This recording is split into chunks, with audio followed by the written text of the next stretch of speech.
Hello. Hello, hello, hello. Waiting on some people to come in the room. It's going to be a live chat Thursday night. And I'm waiting on some people to come in the room. It's going to be a live chat. We're going to do a lot of crafts tonight. And if you're watching this at a later time and you want to zip through, you may anytime zip through. Because we're going to be talking in the chat and discussing some stuff. And that's all I know at this time. We're gonna work on a book. We're gonna finish binding a book, and we might even do a little bit of painting. Got some painting we need to do. I can show you what we might paint. Something like this. If you like this kind of painting, I can do this. It's one of my faves. So we can do that after a while when we get caught up. Hi, Deborah. Hi, Lisa. Hi, Terry. I was just talking about what we might get to do tonight. I'm working on a mermaid journal. And I'm working on a do-si-do book. And if we get done, as soon as I finish those little tidbits, we might paint this. Would you all like to have a painting class tonight? It's just one of my favorites. This is from my dining room.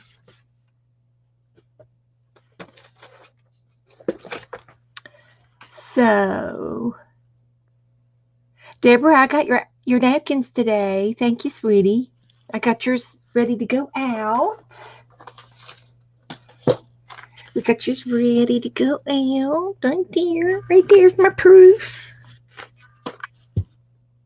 Hi, Nancy. So anyway, I had this fabric. I've got a couple of books that I'm going to do at the same time on these mermaid books. Well, multitasking. I have to multitask. I do better when I do about 4 things at a time. Does anybody else like to do that?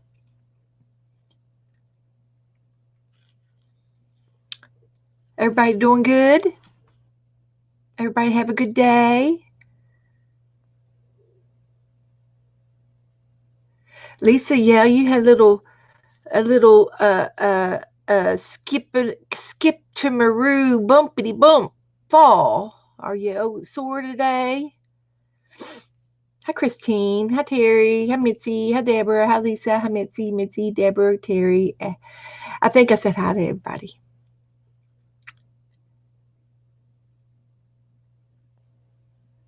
Lisa had a little tripsy over the pupsy.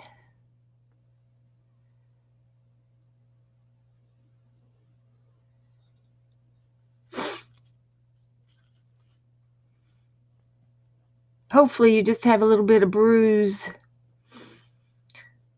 more of a bruising your pride than anything else.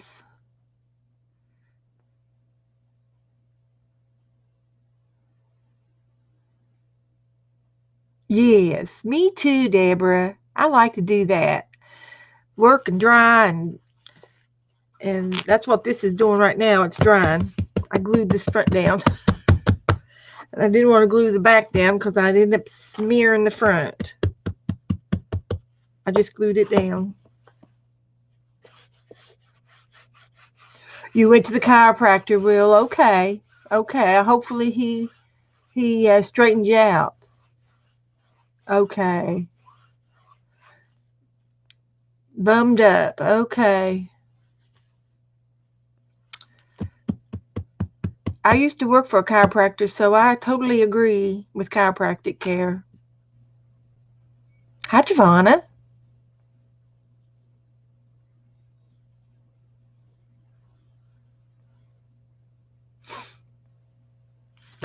So anyway, this is a book that I got from the library, and I tore out like half of the pages so I can put some new pages in it. I've already got one glued down. I think I need to adjust my camera.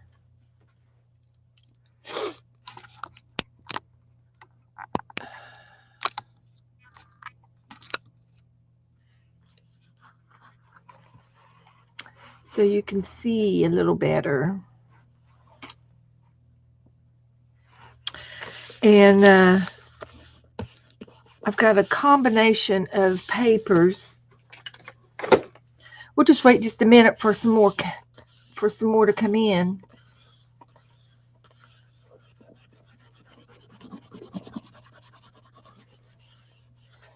Lisa, are you still selling spindle packages, kits? Do you still have some kits left? I'll show my kit off if you want, if you're still selling them. How many have you got left?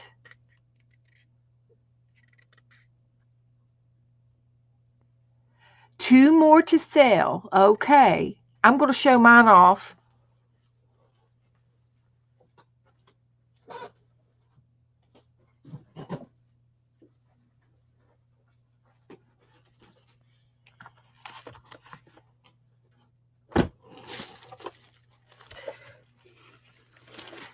Lisa is going to have a spinning class. She's got 2 kits left, and this is a kit. And in your kit, you're going to get this spindle. And there is a way that you put your beginning of a thread, when you start to spin yarn, you get a tail going, and she's going to teach you how to do it from start to beginning.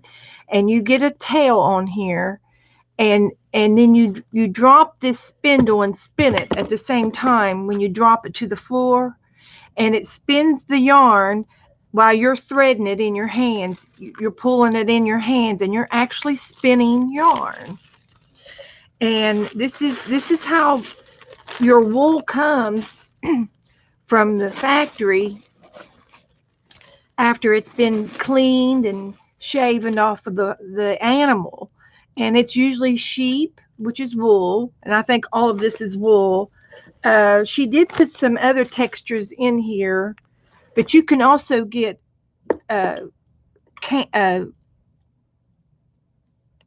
llama fur and other kind of furs in your yarns too. But anyway, this is all, I believe, sheep, and it's and she has put in our kit a variety of colors of different kinds of fibers to spin to make into wool. And I can't wait to get this started. This is called a pencil something pencil. They've got nicknames, but there's all kinds of colors. She's got different kinds. This is a real silky kind, and she's going to explain all of these different kind of things in our kit. She'll explain everything in here, and this is everything we're going to need to start how to do to spin our own wool by hand. And you can buy this type of wool. It's called roving wool, and you can buy it from the factories and places online all over. But she's going to send you all of this stuff in a kit, and I think the kits are like $20. And I'm telling you, from someone who buys this wool, who buys this stuff firsthand, this is a bargain, girls. Just for the wool itself, you're getting the spindle for free, but she is throwing that in there. But she's going to teach us how to spin wool, and I'm very, very excited. It's not, once you get the hang of it, it's not too hard. I've had a spinning wheel. I borrowed a spinning wheel once, and I made some wool, but I ended up being art wool, and my spinning techniques needed work. I needed training, and I needed someone to help me to control the different diameters that I was making with my spinning. And this what makes roving wool turn into yarn. It's the middle, it's that middle step. And if you're interested in spinning some your own wool to knit with or crochet with or to make something with, this is what you want to do. And she's going to have a class and do it online, and I don't know how exactly she's going to do it, but you're going to get to make some yarn, but it's going to look more professional than this. This is art yarn. I made this bulky on purpose, and it is a bargain, girls, and there's just 2 kits left. So there's my pun for you, Lisa. there's my little jump start. I can't wait. Of course, I do felting with my yarn, and I make things out of the raw wool. But I'm very interested in learning how to spin a little bit of yarn, and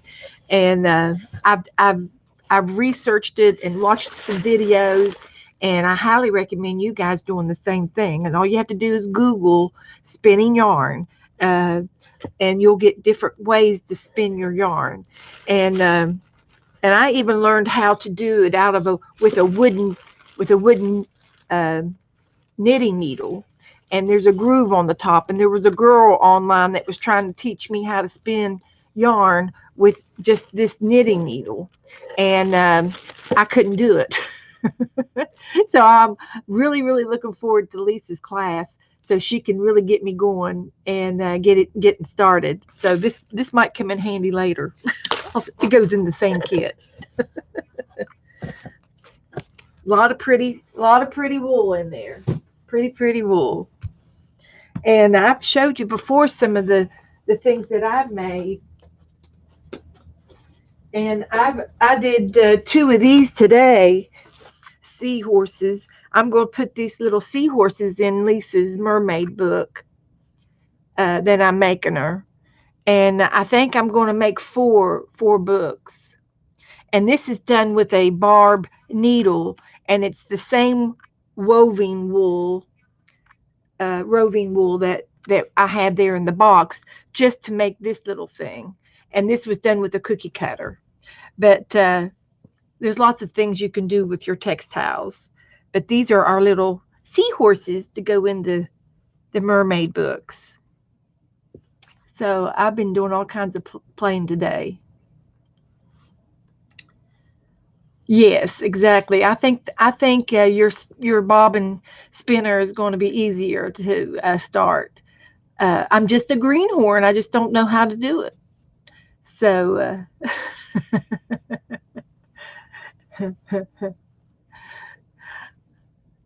so yeah. So anyway, that was that. And I was going to show you guys my Do-Si-Do book. I did bind my signatures uh, in all 3 sections of my book. And I have all of the tassels at the top.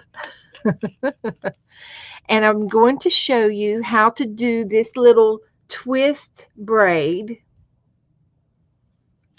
on the back of my spine. There's one there, and then there's 2 of them over on this side. And I'm going to show you how to do this little twist braid.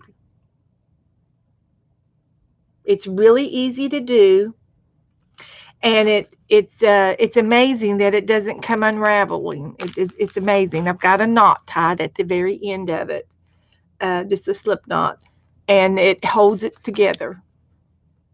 And it looks cute on the back of your spines and on your tassels. Hi, Aunt Beck. Eva, hi. Anybody else come in? Hello, hello. So anyway, I'm going to start off with this right now. And it's very easy to do. And once I teach it to you, you'll figure it out how to do it again. And I'll tell you how I learned it. Yeah, the book looks great. I put a couple of brads on it, eyelets. These are eyelets. And I did one on the back side too. And look what I accidentally did. I accidentally got the back page, but that's okay. I don't mind. Silly me. Yep. But anyway, I did get it all stitched in. There's 4 signatures in each one. Each little section in bookbinding is called a signature. It's a group of papers, and this is one signature in the terminology. Yeah, it does. It looks like the lining. But it just goes to show you that these little eyelets, they can hold more than just a piece of cardboard. So, but anyway, I've got two eyelets, and then I'm going to do our twisty cord, and it's going to be long enough to um, to I'm going to put it in the spine of this middle section. This middle book is going to have um, this cord coming out of it that we're getting ready to make, and half of it's going to go over here and tie this one, and the other half is going to come over here and tie this one. So there'll be 2 bows on this end, and then I'm going to do it again on this end. So I'm going to make 3 cords out of this one big long one. And for starters, this is what I'm starting with. And I've got it tied on up here to my, I'll show you what I've got it tied on to. I've just got to tie a knot right here. Here's my knot. It's just tied on to something that won't move. I got it stabilized. So if you were to do this, you'd have to find you something to tie it to. Something to tie it to.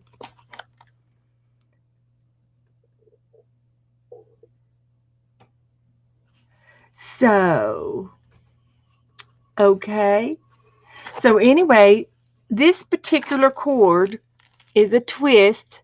It's 2 strands. Now, it's embroidery thread. So each embroidery thread has what, six or 4 strands in each embroidery thread. I think this has more than, I don't think it has 6. I think this one's got 4 because I bought it used. But anyway, I'm going to use, I doubled it. So I've got 8 strands in this one here, in these 2, and 8 strands in this one here.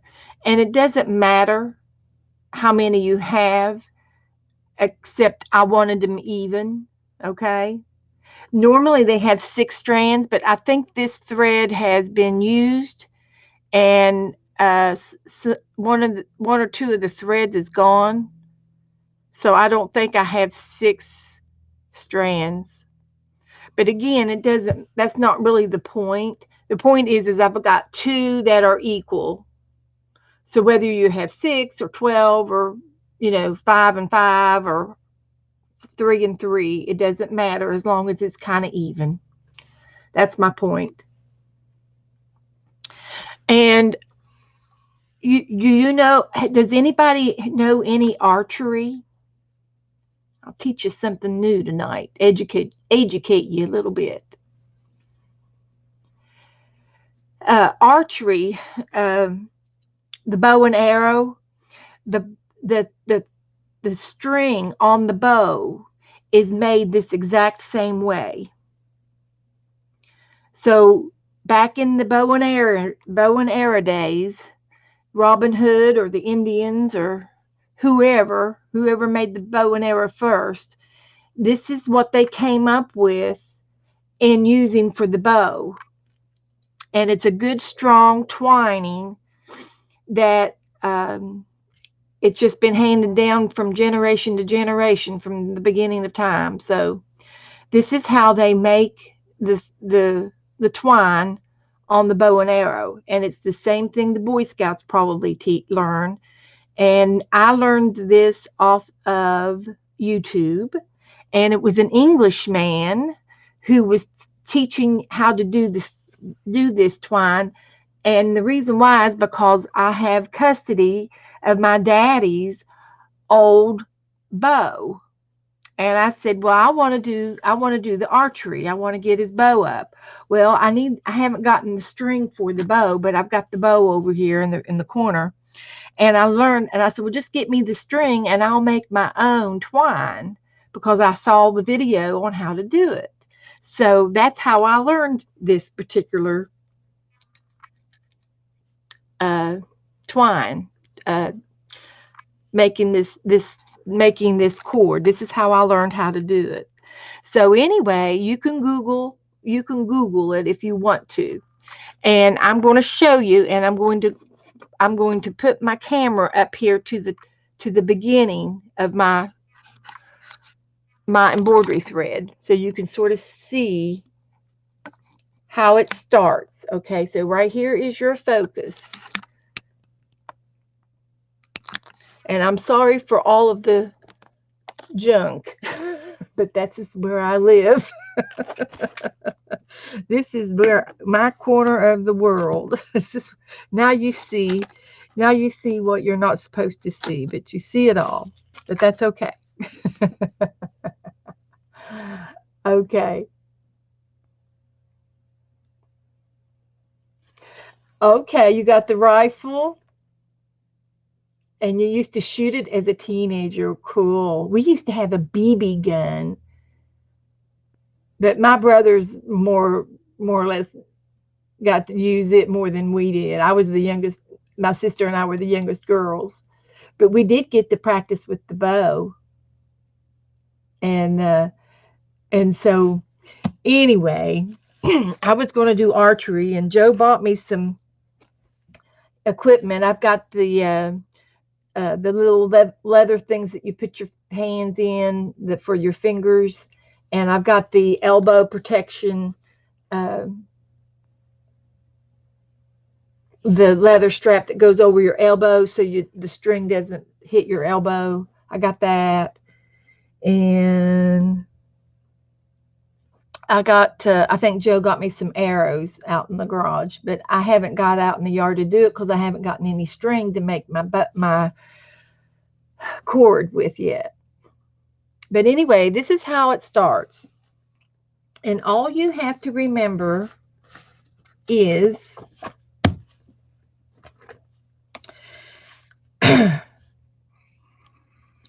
you got your clock, right? We got clockwise is regular time, right? And then we have counterclockwise, going the opposite direction. And that's all you have to remember. You're going to twist. I've got two strands. I've got my strands divided in half. Okay, and like I said, it doesn't matter how many strands you have as long as they're even. So I'm going to take my strands and I'm going to twist them to the right in separate hands. I'm twisting them in the right. So I'm twisting them counterclockwise, right? So now I've twisted them 2 or 3 times. I'm sorry, you can't see my fingers, but I'm twisting them to my right, one direction. I'm twisting them that way, which is counterclockwise for me. Now I'm going to take and I'm going to twist them clockwise.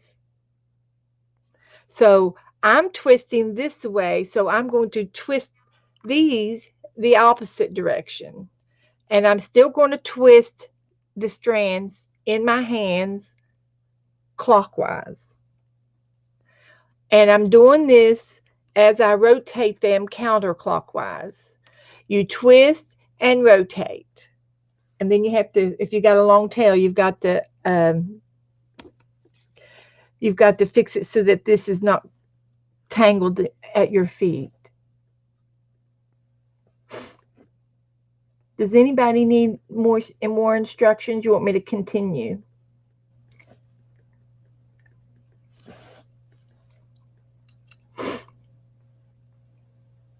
I'll do it again. But as you can see, I've got a little bit of twist going on here at the top. But I'm twisting the strands to the right. I'm twisting them in my fingers. Good, Eva.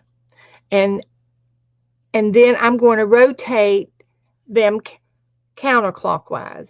I'm twisting them to the right, rotating them to the left, twisting both of them to the right and by twisting them in my fingers.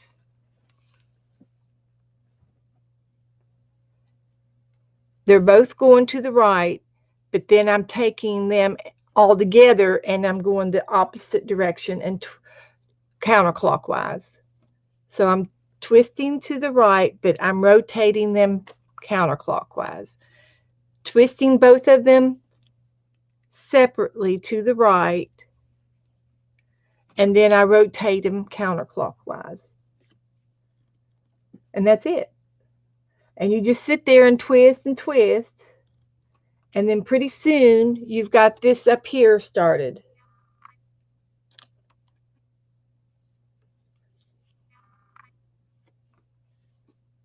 You see how it's going right there? So I'm twisting them to the right, to my right, and it doesn't matter really as long as you're doing them the opposite directions. You could do it the other direction too, but it's just keep it consistent, whatever you started. And then I rotate them to the left, twist and rotate, twist and rotate. And you can also say twist to the right and roll it back. Twist to the right and then roll it back. I'm spinning and plying these two cords. Hi, Cheryl. Hi, everybody that's came in. Hi, Stink. Hi, Carly. We're twisting some cord. And as you can see, as I tighten it up a little bit, you're getting all this pretty twist up in here.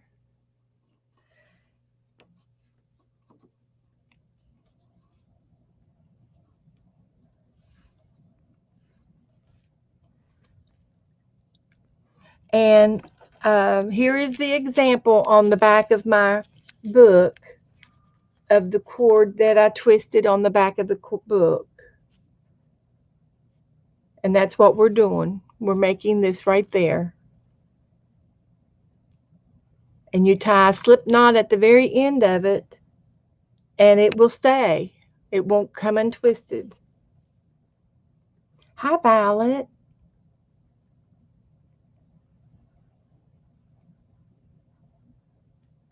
So if you have any questions, type them in caps so I can see them, because I've kind of got to watch what I'm doing a little bit. It's easy to do, and after you do it 2 or 3 times, you'll understand the technique of it, and you can do it as tight or as loose as you want, because I can tighten it up just by pulling them apart. I know it's kind of hard to see, but it's the only way I knew how to do it to get it close to you.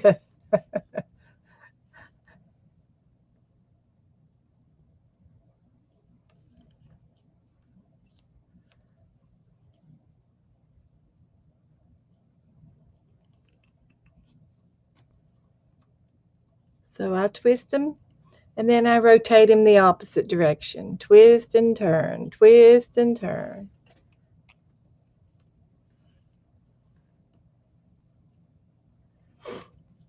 This is kind of like the way rope is made.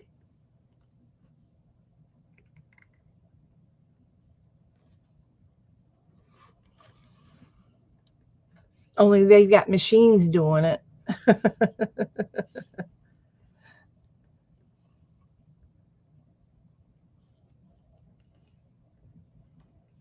Anyway, I'm going to make a long one, real long, and then I'm going to tie knots in it and cut it up into thirds. And I'm going to show you how I'm going to bind the rest of my do-si-do book with it.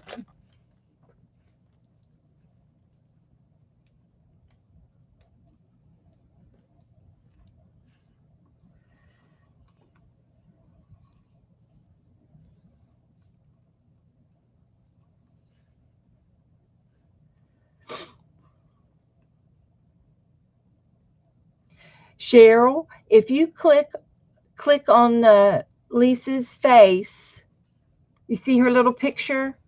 Click on her face, and it will put me in a corner, and you can go to her channel and subscribe to her channel.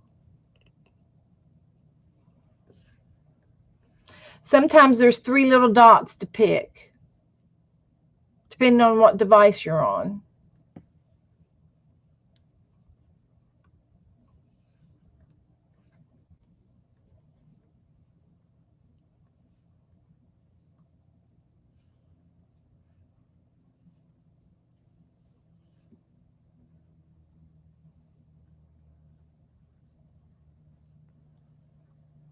Lisa's was cute, and Becky's turned out real cute last night too.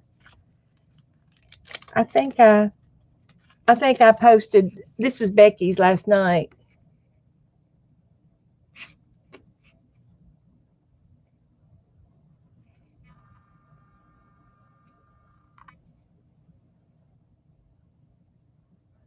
The only thing I didn't do is the last one. I just couldn't put any swirls on it. But it's fine. I just put wild card.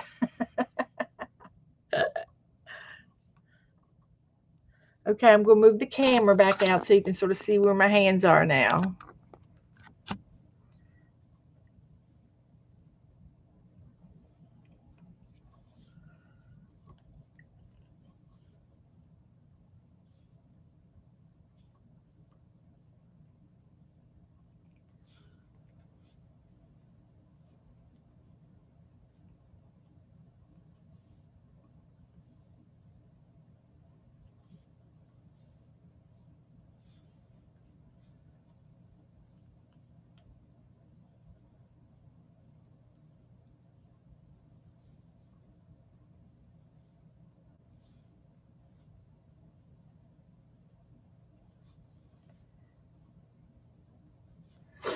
Did everybody have a good day today?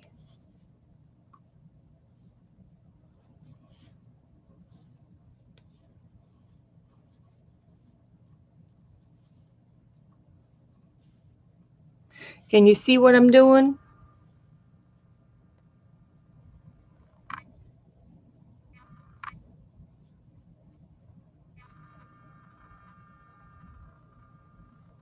I'm making that twist right there. Making a rope.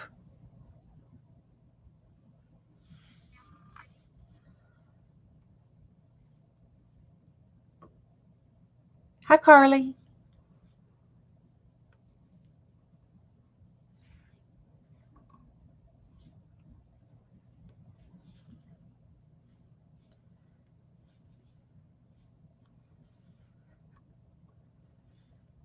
I've been working on my Facebook page too, and I think I'm going to make it private for us so that all of our stuff will be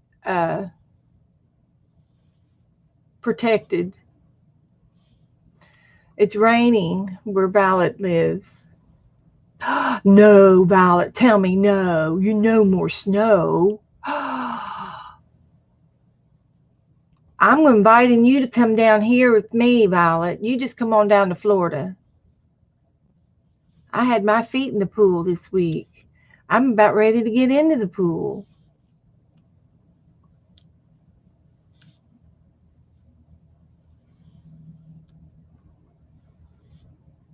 My I got a solar thing on my wall on the pool, and it's heating it up warmer and warmer every day. It gets a little bit warmer. It's almost 80, and as soon as it gets to 80, I can get in the pool.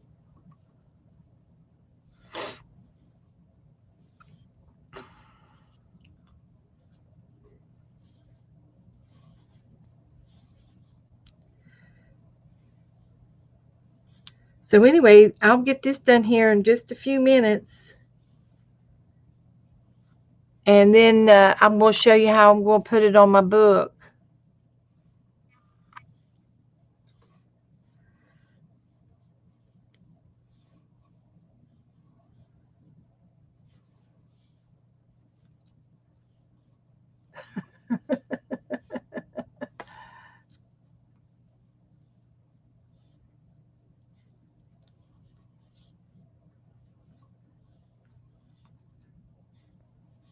Yeah. Whereabouts in Florida? Do you remember?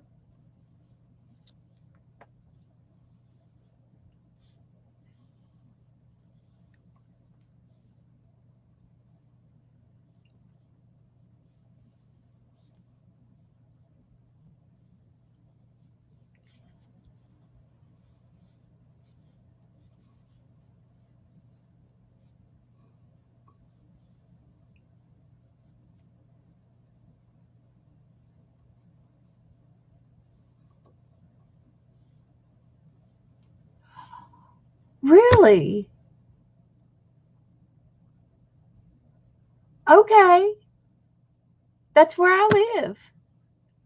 Yeah. Okay. Yeah, I'm just 15 minutes from the beach. New Smyrna Beach. Yeah, that's where I live in Edgewater. How about that? It's a small world, isn't it?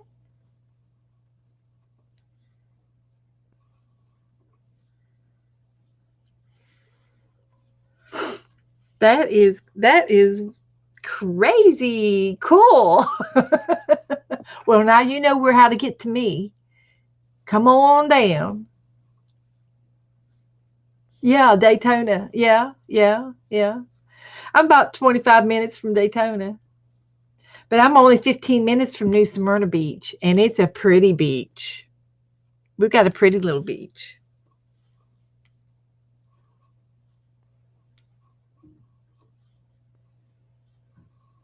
Home is where you hang your hat, Violet. Come on down.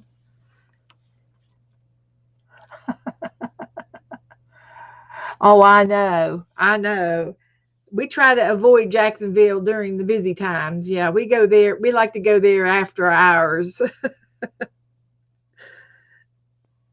But they have improved the roads. They uh, they've taken some of the curvies out of the middle part uh, of the road coming through Jacksonville. They've straightened it out as much as they can.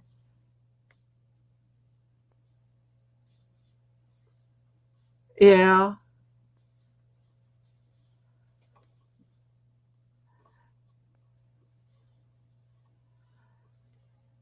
Where are you going to move to, Violet? Do you know where you want to go?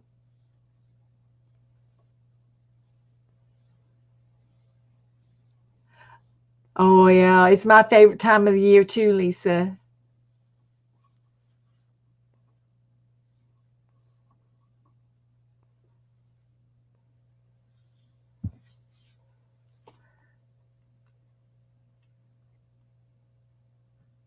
Tennessee. That's a good choice. I like Tennessee.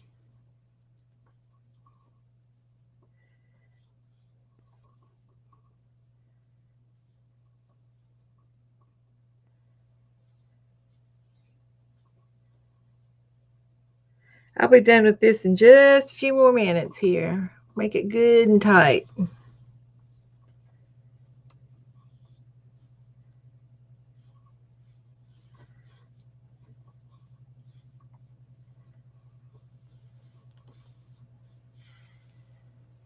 Coming along real good.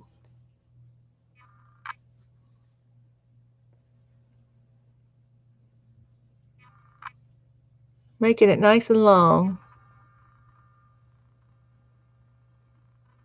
That's a good shot of it.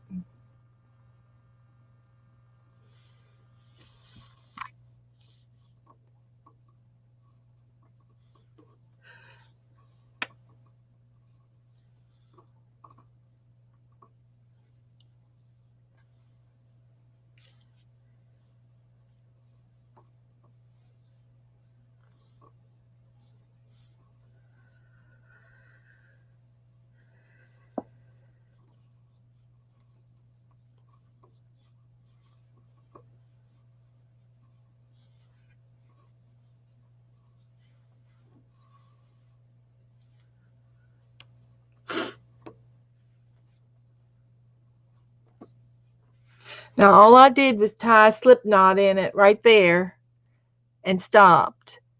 And it'll keep that whole entire string going. It'll stay. Just by putting one slip knot in it.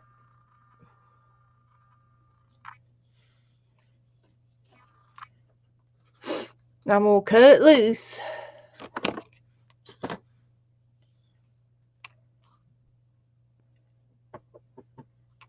And what I want to do is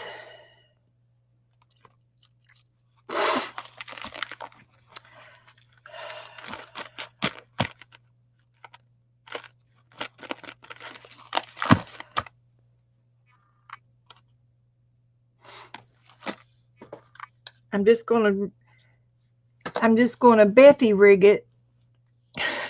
Do you know how to do a Bethy rig? Well, that's where I invent up an invention of how to tie my cord. I wanted to be able to tie it to this eyelet over here to tie it shut as a fastener. So I'm going to take half of this and tie a knot.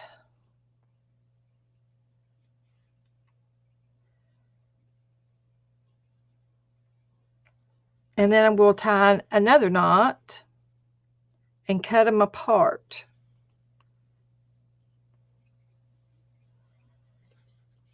Because I got two knots there. So I'm going to cut this in half, and I've got two equal pieces. And I got another one to make another cord for the other side for later. So I can take these two and cut them in between the knots. Now I've got two cords. And I'm going to take and tie a knot in two of the binding strings. There's four there, and I've got two of them on this side. So I'm going to take my cord and tie a knot on the spine, and then I'm going to tie it a second time. And now I have two little cords here to tie a bow over on this side. And we'll just see if it'll work. And I think it will. I don't think it's long enough. I don't think it's long enough.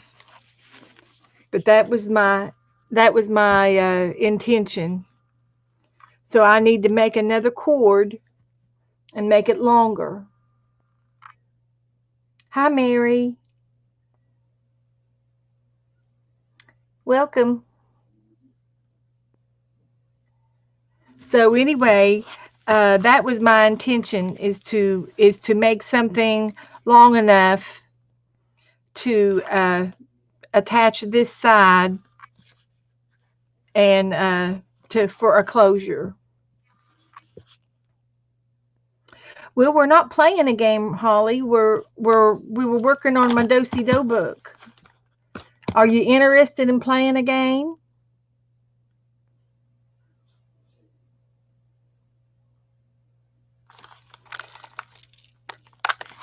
I was showing you how to make this cord, this twisty cord. I showed you how to make that.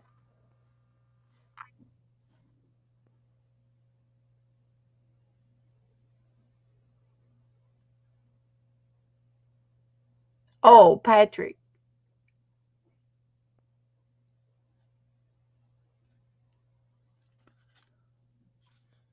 Okay. Well, Joe's in the house. Say hi, Joe. Hi, Joe. Oh, hi, girls. Hi, Patrick. Is Patrick still in here? Hi, Patrick. You'll have to keep him entertained. I don't know where he is. Who's Patrick? I don't know. Hmm. everybody's. Hi, Joe. Hi, Joe. Hi, the chat just went. Whoop. Hi, ladies.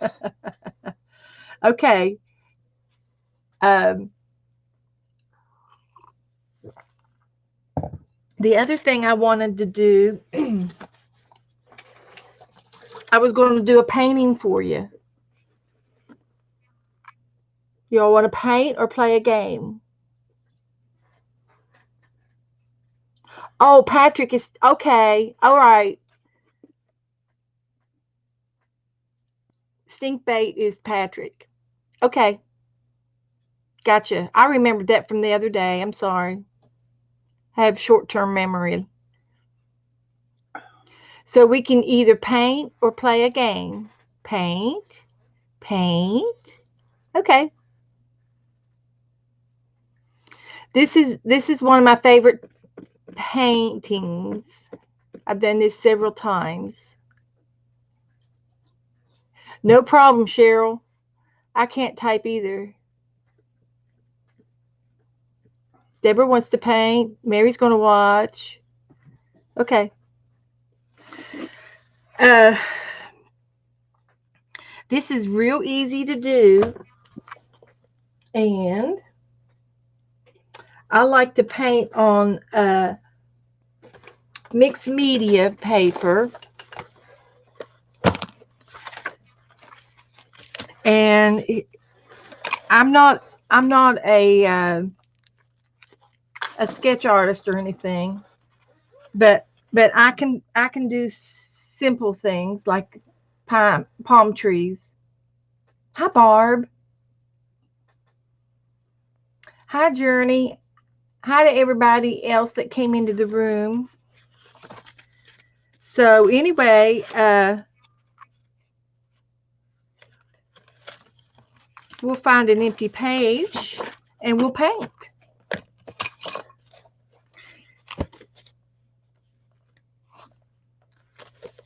We can do that. I've got one of these guys for paint, and the colors, I'll use colors as I go.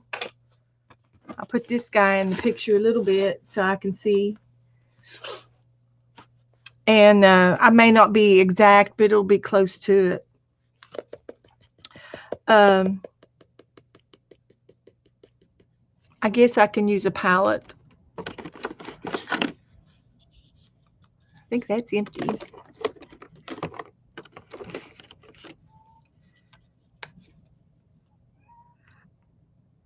I like to practice this painting, and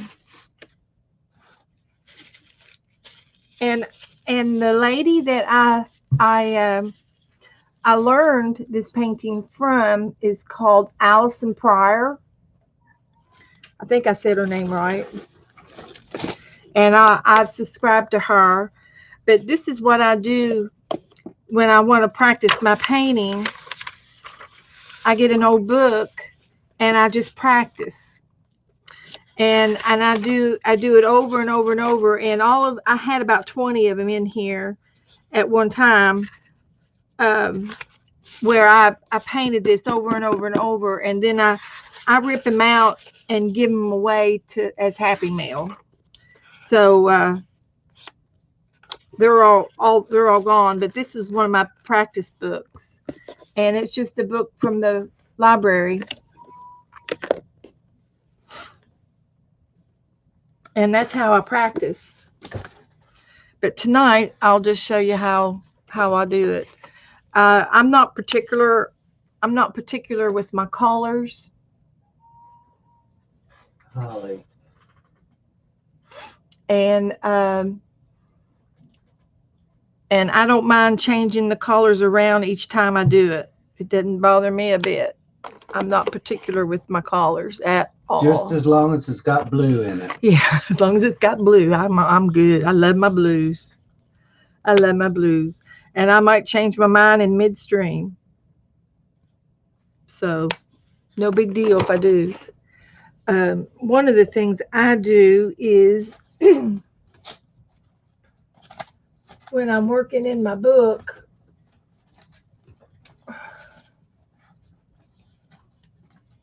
I get a piece of wallpaper, Craft-A-Lanch.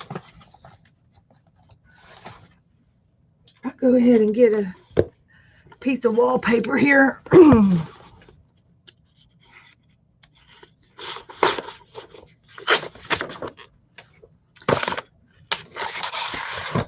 And I put it behind my page here, so it protects the rest of my papers, so I can paint off the page. It's just a habit. I don't know if it's normal or not. I don't even know where I picked it up from. So I don't know if anybody else does that or not. Barb says, hi, Joe. Hi, Barb. You can pull me up. Oh no, you can't. No, okay. I'm not going to touch you. I wouldn't touch you with a 10-foot pole, lady. But anyway, I always put some kind of a bigger sheet behind my paper, and it keeps the rest of my book clean. And then I can leave it in here, or wax paper. Exactly. I'm going to paint this, Cheryl.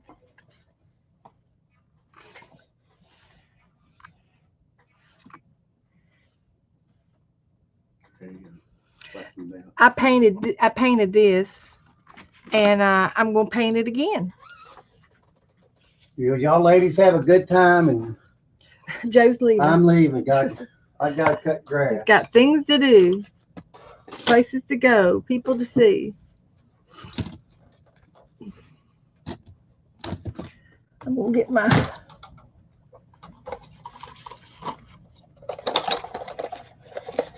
get my water thing fixed up here so I can have me some water. No, I'm fine. I don't have but craft brushes. I don't have anything professional. Everything I have is used and loved and all worn out. Peace, Joe. Thanks, Patrick. So I will probably be using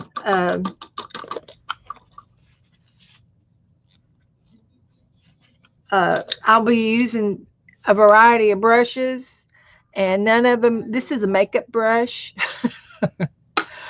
So a brush is a brush to me. I know that professional painters and stuff, they have they like the brushes, and they take care of the brushes and stuff, but I craft with my brushes. So I do have some new ones over here, and if one doesn't work for me, I'll get a new one out. But if this old glue brush does a particular stroke for me, it does it. If it works, it works. So I just you learn to work with what you got, so you don't have to have expensive stuff. And I love this little makeup brush. It does, as you can see, I've used a lot of blue paint on it. It has stained it, So those would be my brushes that I'm using. And I'm just using acrylic paints, and none of my paints are new. They're old as the hills. So yep. And so anyway, we're going to start with a blank piece of paper, and I'm going to start with my sky, and I'm just going to paint. I don't, I'm not really a teacher or anything, but I'm just going to paint. And I always wipe the water off with a leftover napkin, and I've got plenty of leftover napkins from the napkin exchange. And I think there's only 4 more people that I haven't gotten their napkins yet. So I'm waiting on those last 4 people. It's going good, and I gave everybody to the end of the month, so we're on schedule. So anyway, I'm going to start off with some sky, and I am going to put some more paint out. I'm going to put some white out, and I probably need another blue, and I can mix my blues as well.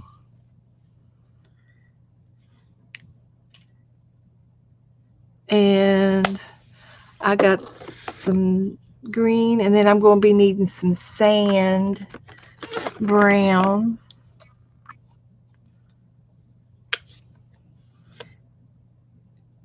And I'll play it by ear from after that, because I'll know I need some more greens. I'll get another palette out because I am going to use some green, but I'll wait and pour them out after I get my sky done. So I haven't done this for a while, so I'm kind of won't take me long to warm up. I'm just putting some blue down along the sky, and I go right off the edge of the paper. I go right up to the top.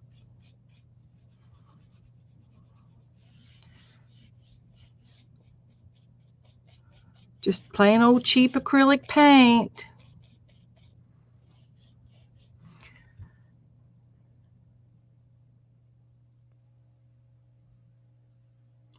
To eat out at Dustin's Barbecue. I know. Yes, it's still there. It's a family-owned restaurant.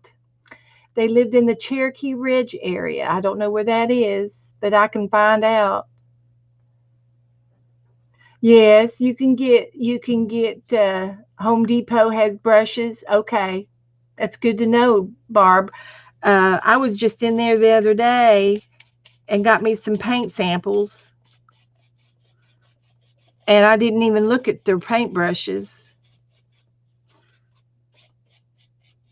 So anyway, I got me some sky going on up there, and I'm going to put a little darker right under that, just a little darker for distance, and blend it right in.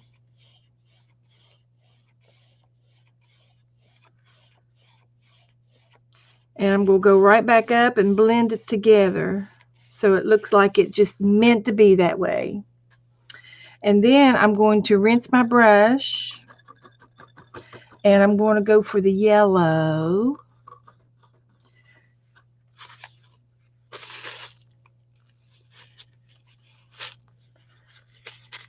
And I'm going to go right under that blue with the yellow and let it blend with the blue. And blue and yellow make a little green. And we're going to blend that right in together too along that line. Let that green come out. I'm going to rinse my brush.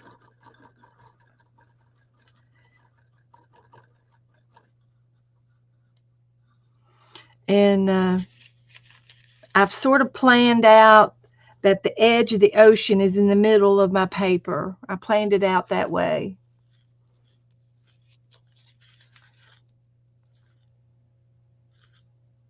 Yes, Bob Ross is in a, okay, I'll move it up as soon as I get down there.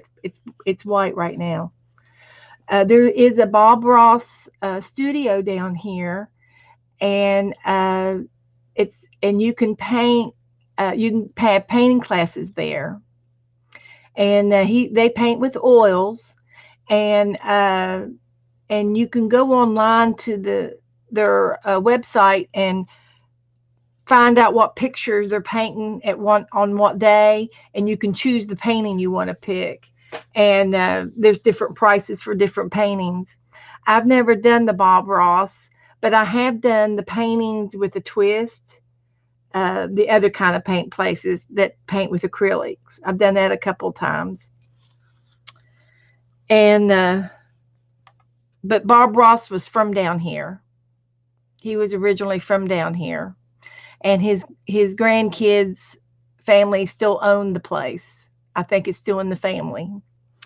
So the next line I'm going to do is a darker blue, and I'm going to put it right here is a darker blue.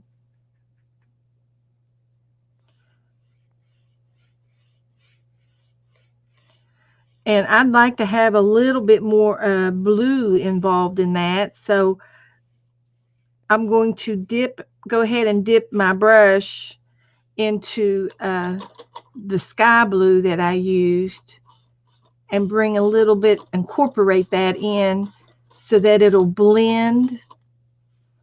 I'm just going to do a little bit and blend it together like it's a reflection of the sky coming down on top of the ocean. And it has that same color value.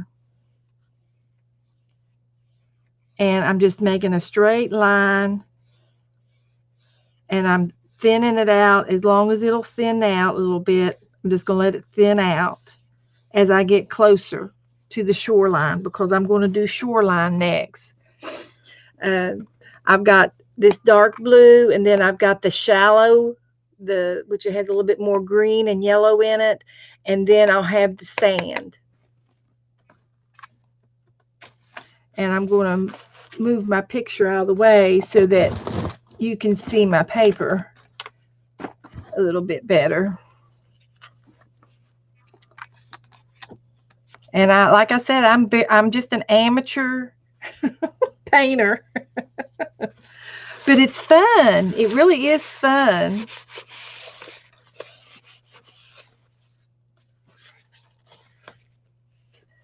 So it already looks like it's a little bit shallow here, and I'm going to use a little bit of this aqua turquoisey color for the shallowy part.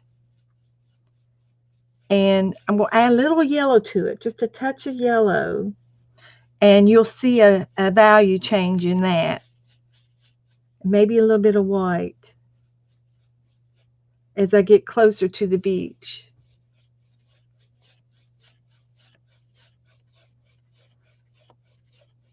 Amazing how those colors just blend, and just play with your colors until you get what you like, is what's pretty in your eye, you know. And then I'm just going to go straight into the brown. I'm not going to even clean my brush, and I'm going to do my beach, do the sand a little bit.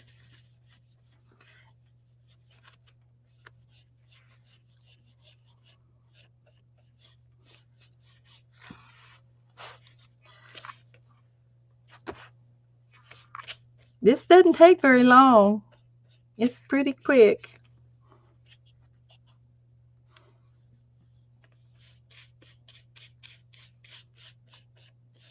I'm going to rinse my brush now.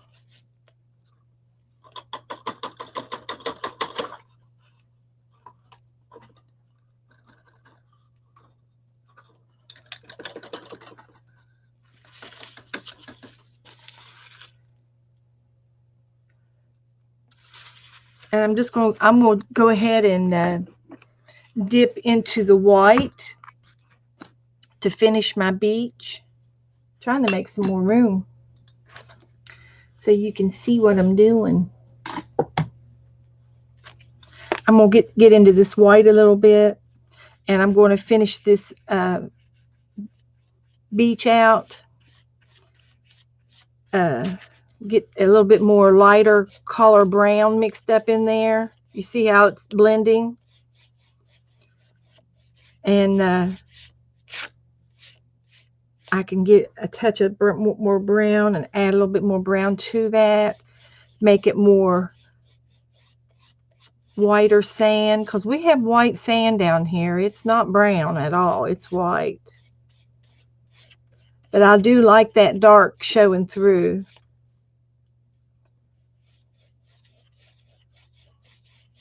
And it's really more of a gray than it is a white. A real light gray color. And then I think I'm going to go ahead and do the waves. And the way I've got the waves in this picture is I've got the colors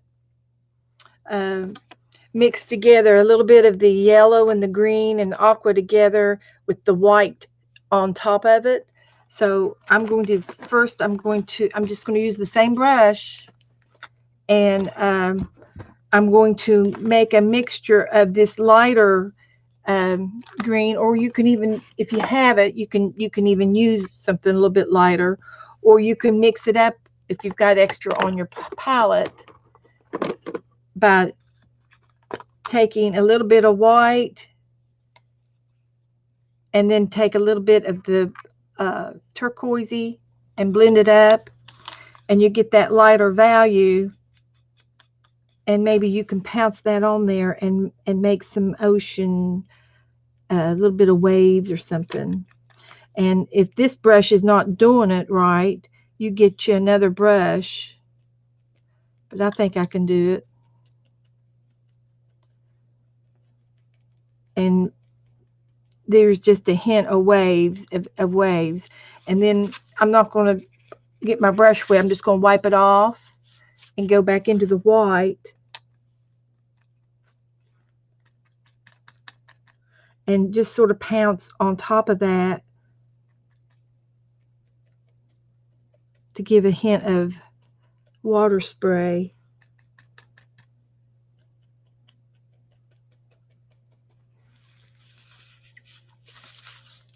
And let's see what else is next.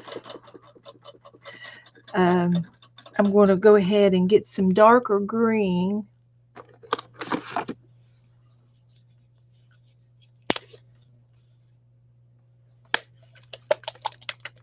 And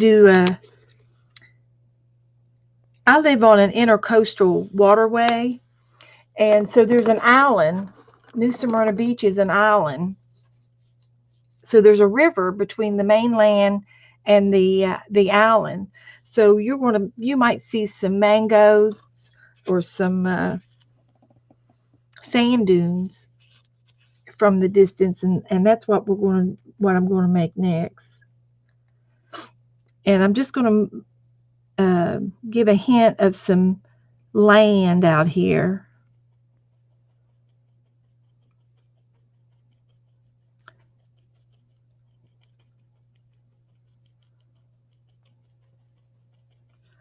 On both sides. And then you're going to see that sun rise in the middle of the islands.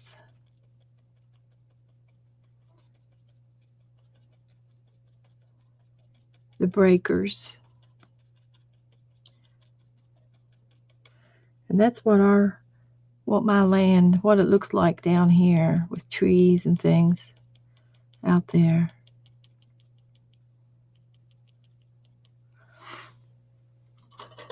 And then I'm going to take a smaller, like a liner brush, which is it's like a little eyeliner. And I'm going to put a little bit of shoreline over here. And I'm just going to draw a little line of white to show that there's a beach. And the paint is still wet, so I'm just going wet on wet, but I'm just sort of dragging it across there. That's a hint that there's some shoreline there. And that's one side. But now this goes out straight out to the ocean. So there's another little shoreline over here.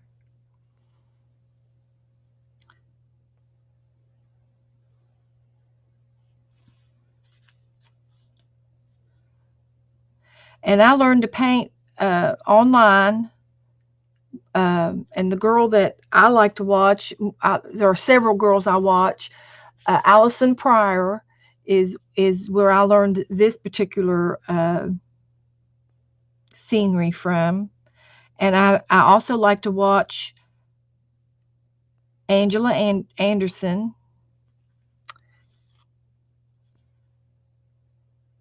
And the Art Sharpa. Just to name 3 people that I watch all the time. And I'm sure there's more. There's others. And let's see, what else can I do here? I am going to. I think I'm done with my eyeliner for right now. I'm going to get a medium-sized brush.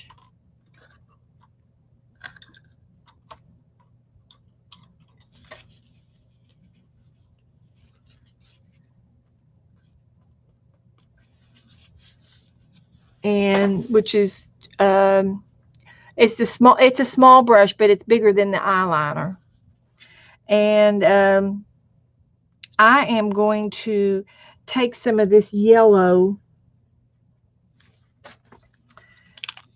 and I want to highlight a reflection in my water and bring it down. So I've got a little bit of yellow on my brush, and I had a little bit of white over here. I'm just going to mix it in together just to tone it down just a tad. And I don't need a whole lot. Don't have a whole lot on my brush. Just a little bit there. And I'm just gonna go a little zigzag and pull it down to the bottom of the page.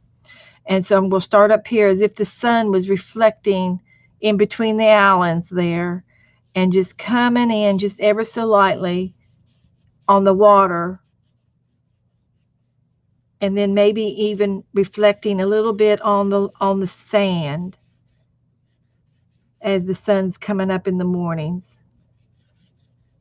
Just a hint of yellow coming through.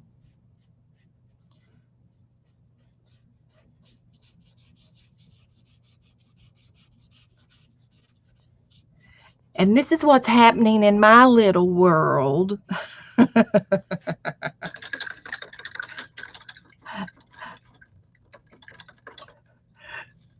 Okay. And then the next thing I'm going to do,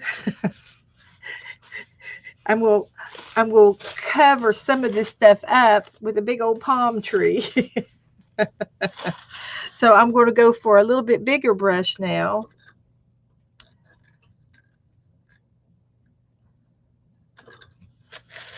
Let's see about this one. And like I said, I'm not particularly picky with any of my brushes, but I am getting a bigger one because I'm going to do a palm tree. And I'm going to do a coconut palm. I have no idea the difference between leaves and palm fronds, and I do them all different. I do all my leaves different. And so it doesn't really matter to me at this point. It's just, I'm just having fun making a painting.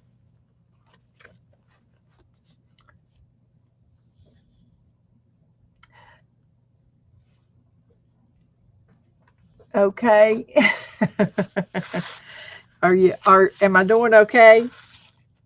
So anyway, I'm going to go back into the brown of the sand, and I'm just going to make 2 uh, wonky palm trees,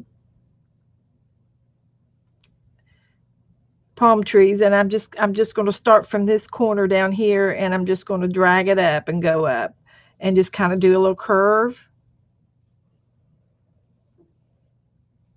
There's one. And I'll do it again for another one. And it might not curve as much. And there's my 2 palm trees.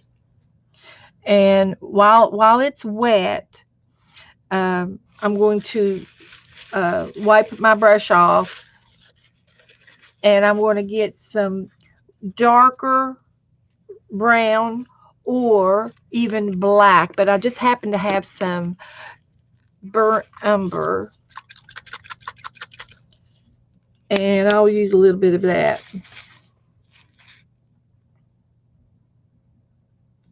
Don't need a whole lot of it. And I'm going to barely dip my brush into it for the tips. My brush is dry, and I just have a flat brush, and they're every which way. The bristles are every which way, and I got a little bit of brown on the end of my bristles on my brushes. Okay, and I'm just going to take and go sideways on the trunk and give it a few little streaks and give it some texture, like it's a real tree. And I'll do the same thing on the other one. You can also use a palette knife sometimes and do this. Um, you can do it with kind of like doing birch. Have you ever done any birch trees? Uh, and and that won't hurt anything to get anything, because we're going to end up doing some uh, some flowers and grass things down in here.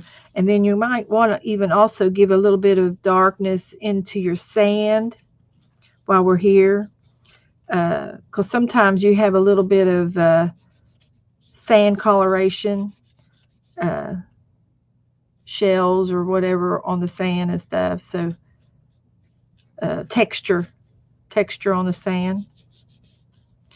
So I like that. And I think I'm going to do just a little bit more right over through here. And I like it when the brushes do different streaks every time, because it just makes it more realistic. Okay, and now I'm going to do my clouds. And I can use this same brush, rinse it real good, and try not to drop my water on my, I'm just rinsing it off. I got a nice clean enough brush. And I'm going to dip into my white over here. And I'm going to stipple in some clouds along the skyline, and I'm just going to pounce. I've got the same flat brush that's got the bristles on it that are crazy, and I'm just kind of stippling around and turning my brush as I stipple around into a cloudy look. And clouds are random. Doesn't matter. They don't have to be the same uh, thickness. They don't have to be the same uh, size. They don't. They always look different. So I'm trying to make realistic clouds by making them look different. And I usually just do, about 4, and it can go off the page or whatever, but that's good enough for me. You can sort of see how I've got them lined up around up here, just floating around clouds. That's good for that. And now we're going to do some of the palm trees. And I'm going to go back to my my liner brush. Actually, I'm going to go to this next brush. It's a little bit thicker than the first liner brush that I had. Um, this was the first liner, and then this was the another one. And this is a perfect example of do what I say, don't do as I do. This little brush was left in the water jar too long, and it bent the tips of the hair on the brush because it sat in the water and it sat on the bottom of the jar and it bent my brushes. So don't leave your brushes in the water if you don't want that to happen. Okay? But it's not going to hurt anything. I'm going to still use it.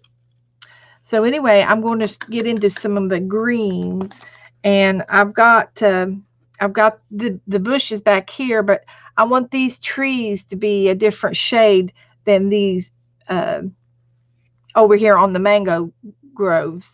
So I'm going to get a couple of more colors of green. I've got a darker color over here. I'm just going to add it. Uh, well, I'll put it in this next bowl. I like to use 3 or 4 shades of greens for this next step.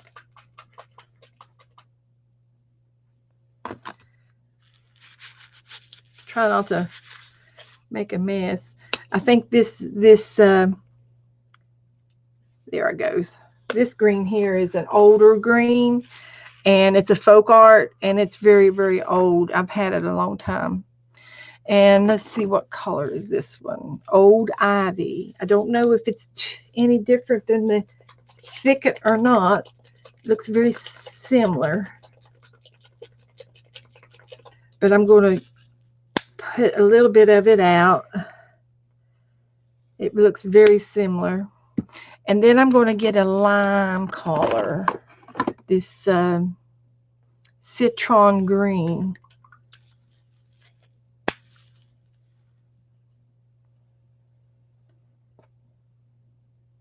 Get a variety of greens going on here. So when I do my palm trees, I just start in the middle, and it doesn't really matter which ones I start first, but I just kind of go out, like there's a limb, and there's a limb, and there's a limb, usually about 5, and can come down in front of the tree. That's okay. And that's how I start out with my trees. And then I go out and start doing the individual leaves. And I go back and forth. I'll start with the darker colors first, and then I'll pick up the lighter colors, and I'll even pick up some the yellow and blend it in too. But this is how I do my trees.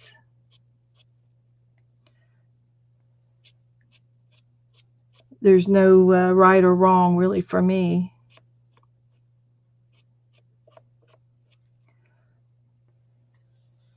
And I'm kind of got this brush right now, but I'm going to switch to my liner brush here in a minute, the smaller brush. So I got the basic tree going here. And now I'm going to go over here to this other tree and do it too. So I'll get some palm fronds going on here.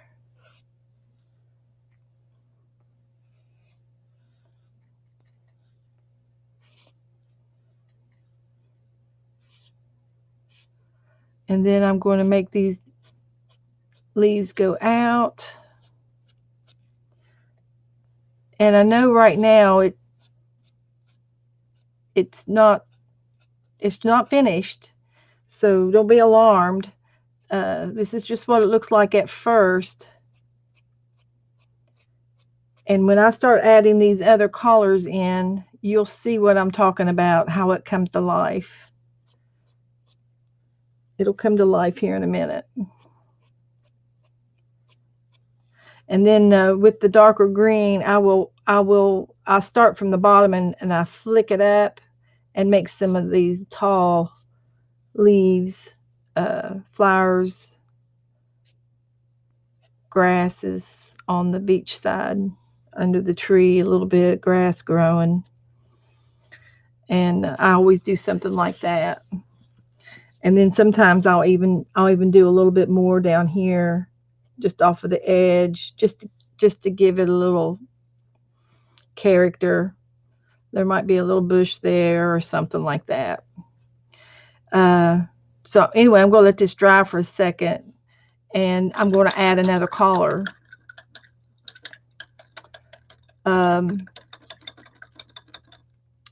This is one of my favorite things to do, is to blend.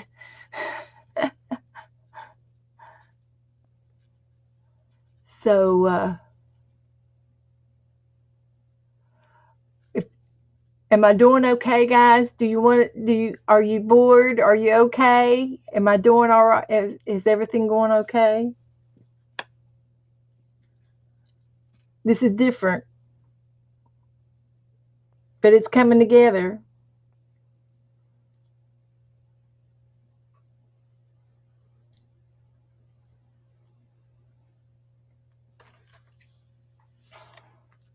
So anyway, I'm just going to go ahead and dry this.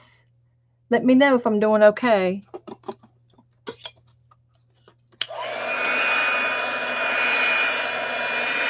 Right now, I think that the leaves are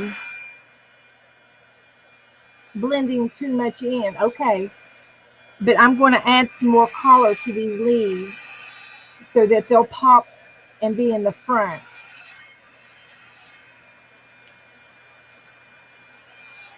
I love doing this.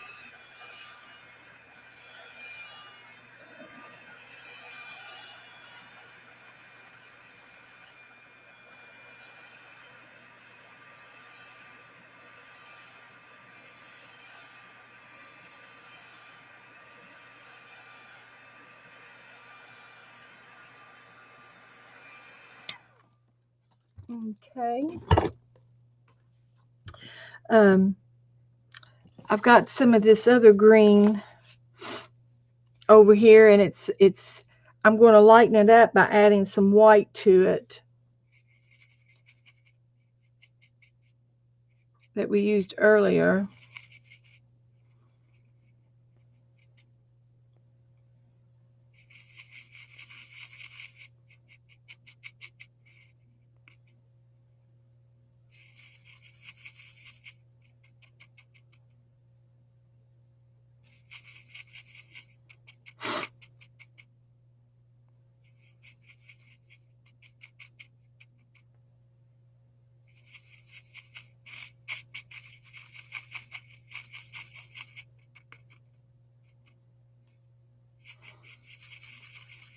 So you're the boss of your own painting. You can choose the colors you want and mix what you want.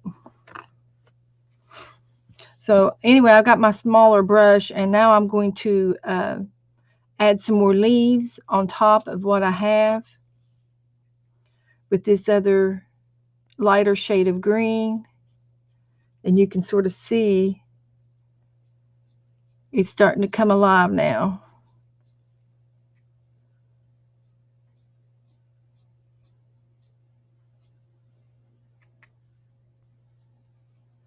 Getting fuller and fuller. And I'm just flicking from the center of the palm frond. I'm just flicking outward.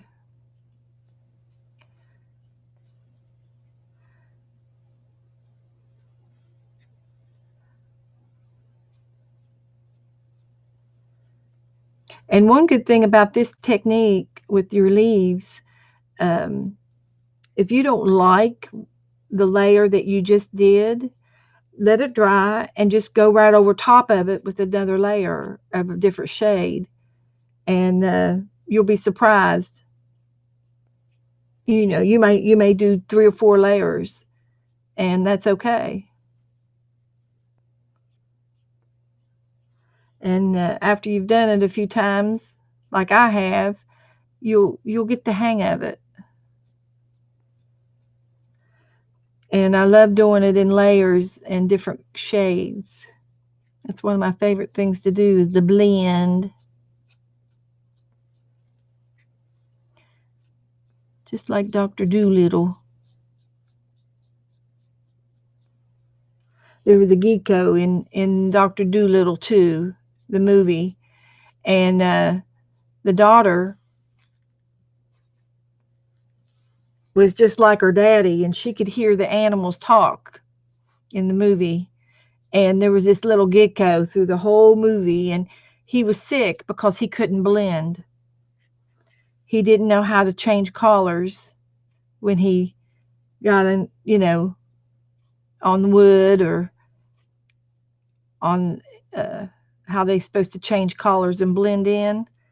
And at the end of the movie, she decided she was going to help the animals too, like her daddy. And she put the gecko in a green room where everything was green. And so the gecko says, I can blend, I can blend. I'm normal now. I'm healed. She cured me. And he was in a green room because he was a green gecko. But she finally helped him. So now I've got this shade, a lighter shade, and it's coming along. And I'm going to go even lighter now. And I'm going to go in straight into this other little limey color, and just I'm not going to be so heavy with it this time. I'm just going to do little flicks, be littler. And this is like uh, it's blending with the paint that's already on the canvas because it's wet. So it's blending.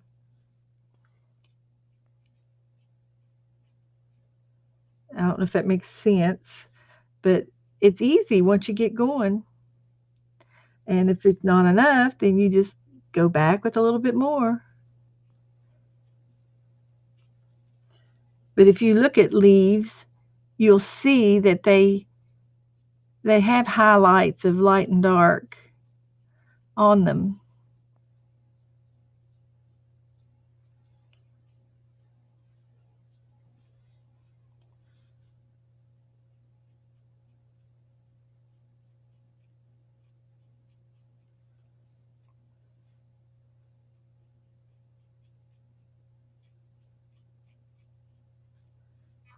So we're almost done.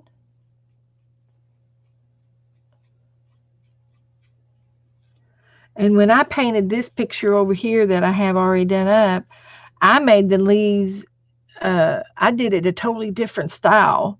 I've improved with my palm fronds over the years. I've improved. And I make them this way, which is how they really look, than what I've got in the picture. I made it up. I just painted.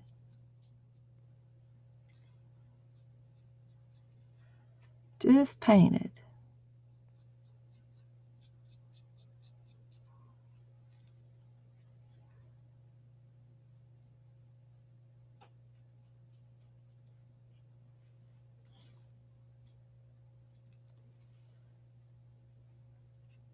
So now you can see these palm trees are in front of those islands now. They're coming to the front.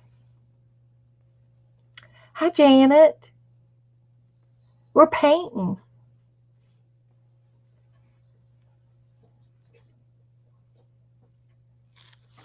So,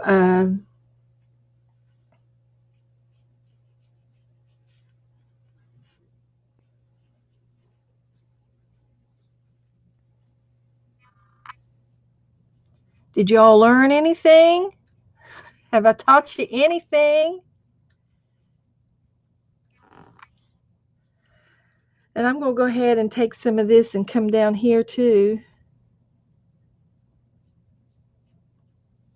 Blend it in a little bit. And then you can take a little bit of color and add some little flowers just by adding a few little dots. Because you do see little flowers on the beach in the sand dunes.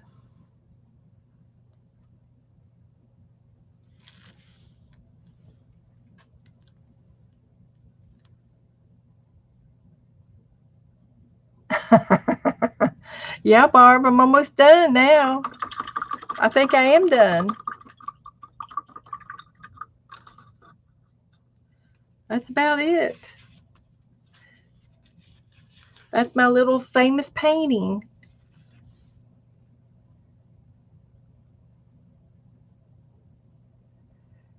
Does this give you the vacay mood? You need a vacay, Carly?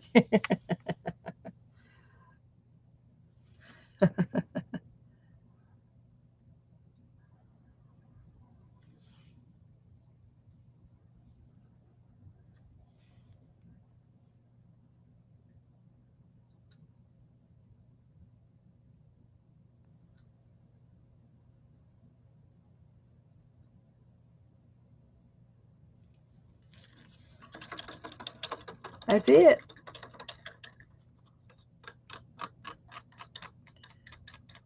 There's the beach. Now I'll take this paint in a little bit, and I'll use it in my book, and paint something in here with my leftovers.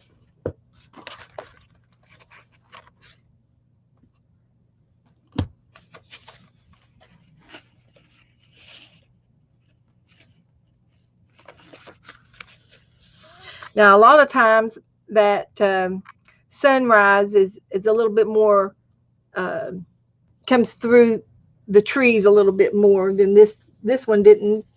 But the first one I did, you could see the skyline and the sun coming up a little bit. But these leaves are totally different than what I just did. But that's okay. That's all right.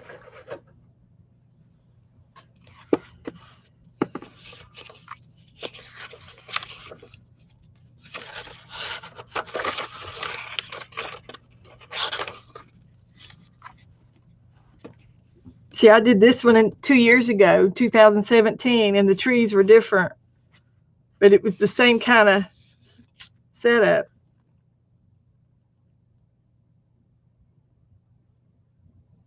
Yeah, come on down to the beach.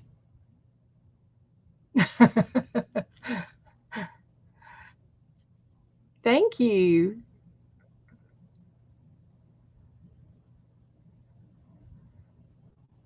But any of these classes, these that you see on YouTube, you can paint along with them. And the good thing is, if they're not alive, if it's a video, you can pause it and catch up, or if you need to slow down or whatever, or if they're painting too slow, you can speed them up a little bit and paint along with these people on YouTube. I love YouTube. It's so easy to do, and every time you do it, it's a little different. You know, it's a little different. Look at the difference between the trees. But you just improve. You just keep improving.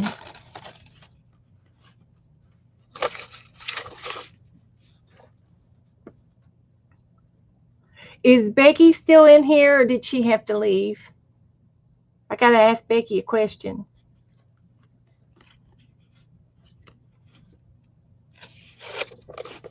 Okay. Thanks, Pat. Thanks, guys.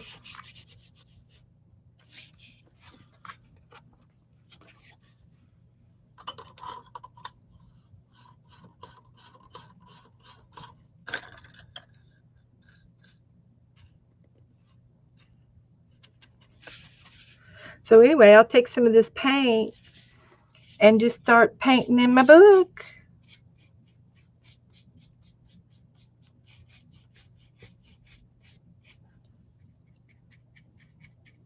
Waste not, want not.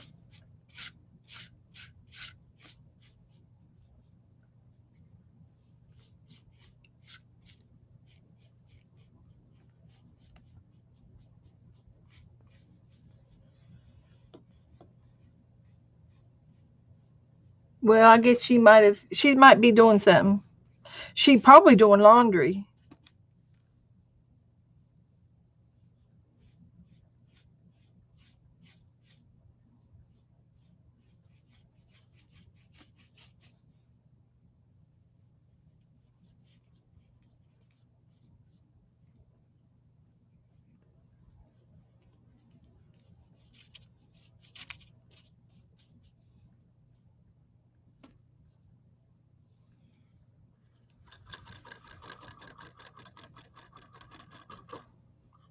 Well, once you do, I do this same scene over and over.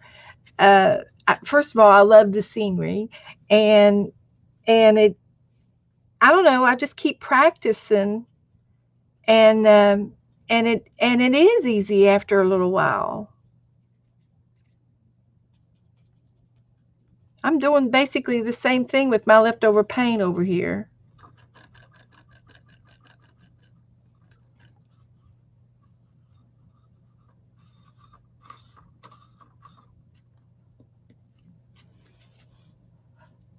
Mary's still here. I'm glad.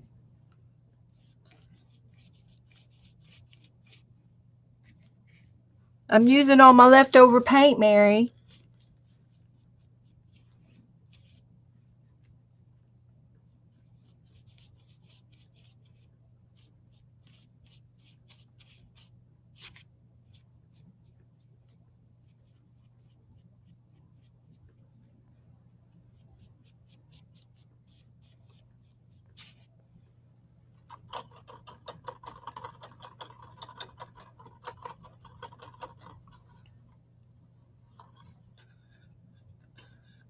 You all want to play a game? It's still early.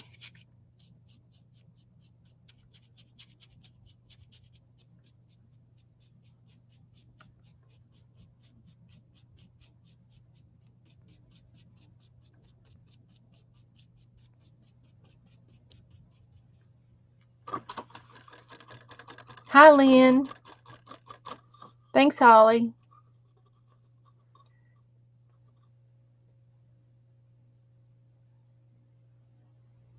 A nighttime country scene. Yeah, it does, doesn't it?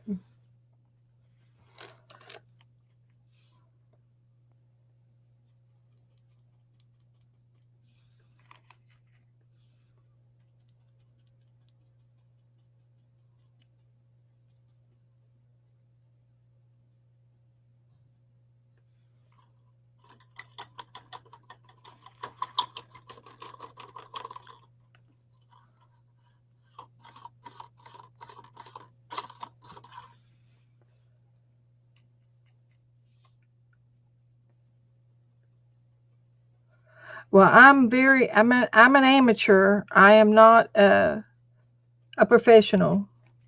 I'm a professional amateur. I'm a professional crafter.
Okay, Mary, we'll play a game. Y'all gonna play with, who's gonna play with me?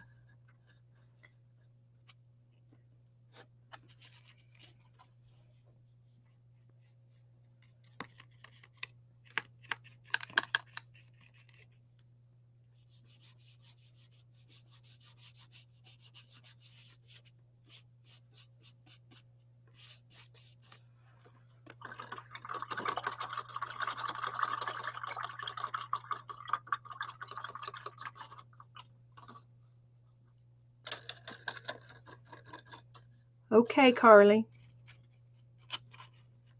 Mary's gonna play. Carly's gonna play. Who else is gonna play?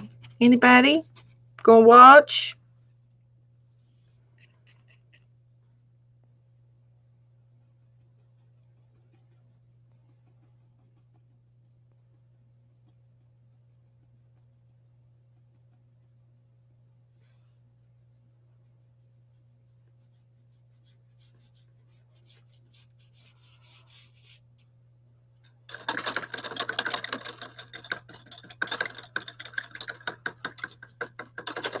Okay, Carly. Okay, Holly.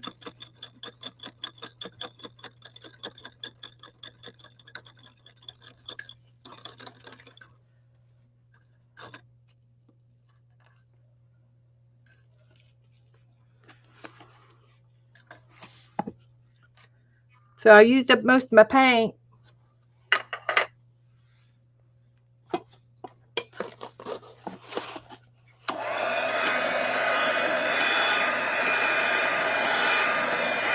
Okay. Okay, Barb. You can take notes for me. Did you have to work today, Barb? I see you've been busy.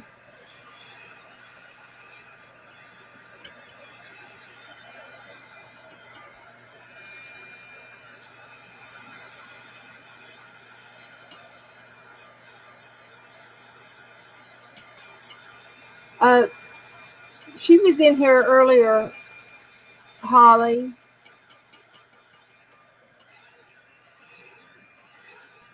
She's been busy with family. I did talk to her yesterday. We talked about my Facebook group, and we're gonna make it private so that you guys are more protected.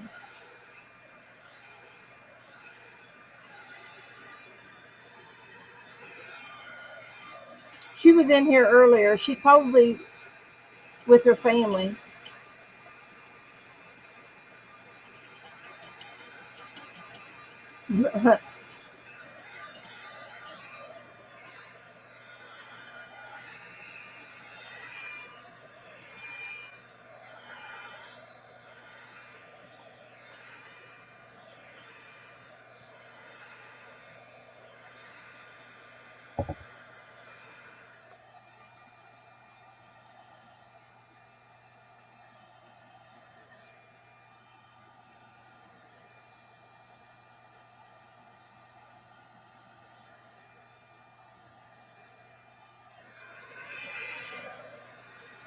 This is kind of dark here, but I can lighten it up by putting some lighter values on top of it.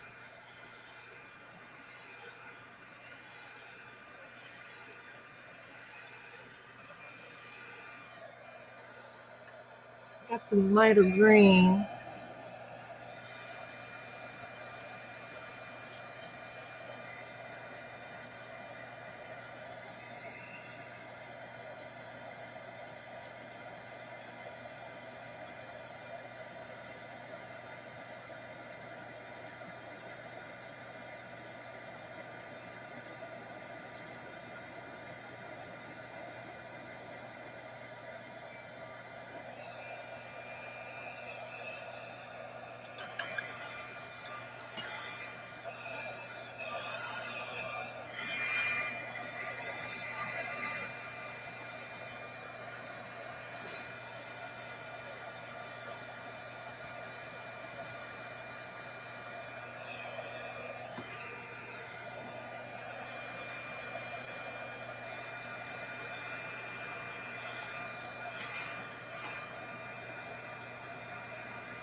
Okay, Christine. That's fine. That's fine, honey. We just like having you hanging out with us. There's 24 of y'all.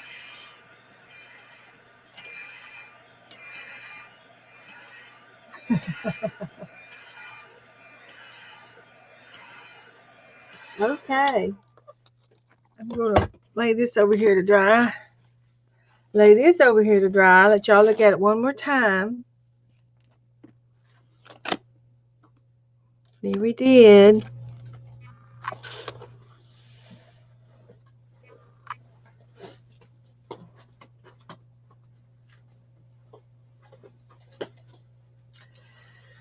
I got me a big book.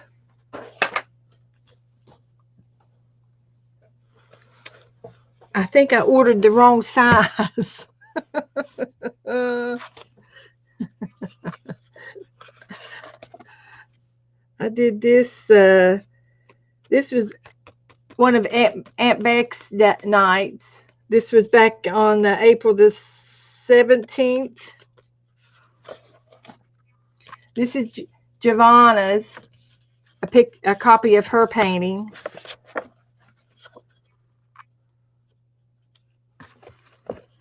I got to start using the book. Got to keep it. Can't give it back.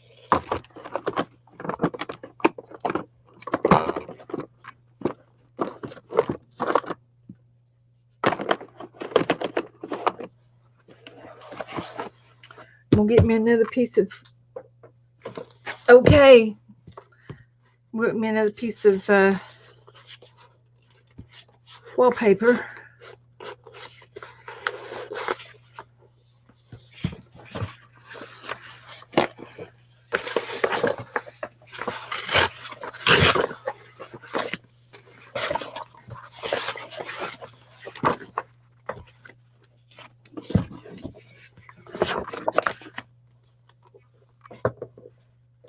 I tell you, these wallpaper books sure do come in handy.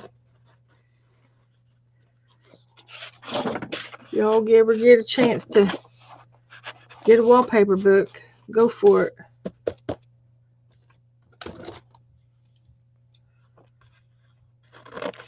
To keep your rest of your book clean. Of course, I use them on as in my drop cloth too. That's what these papers are underneath, are wallpaper books.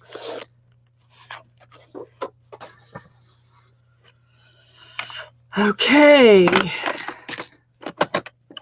I did make, I've been working on the mermaid journals today, and I did make some mermaids. See what I did with them.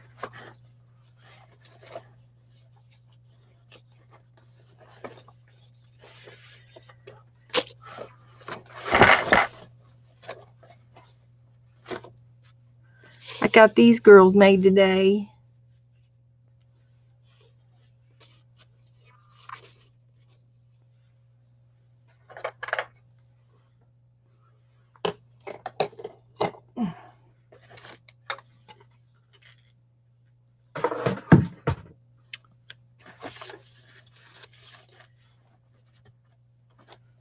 I did.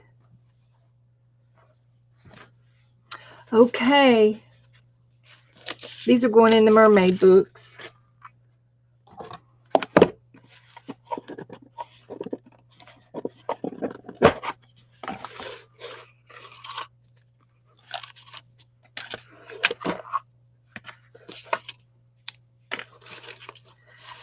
I clipped together the ones that we've already used so we don't get them again.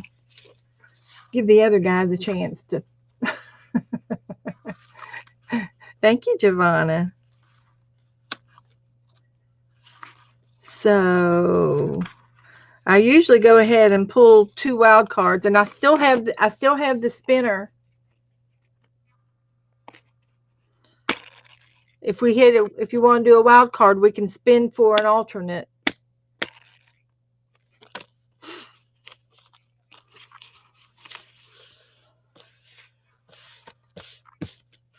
So I need a purple,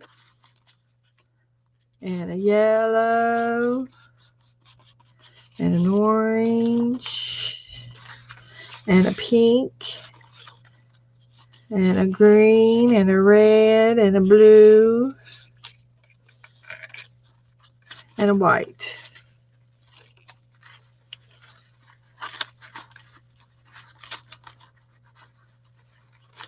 I think that's all of them. 2, 3, 4, 5, 6, 7, 8. That's it.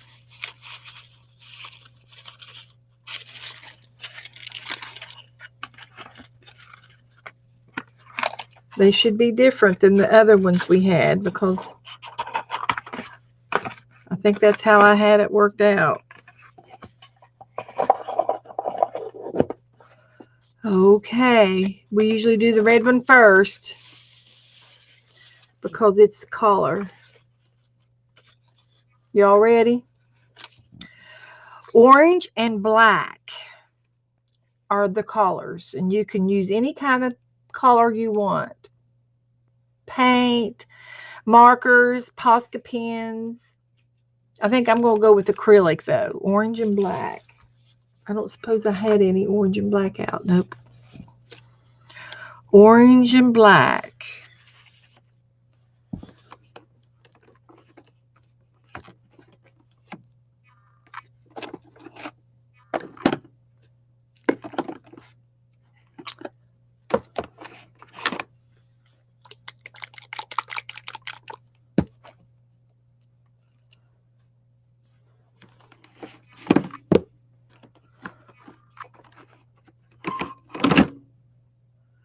Tropical orange. Harvest orange. I got several oranges to pick from. Spiced carrot.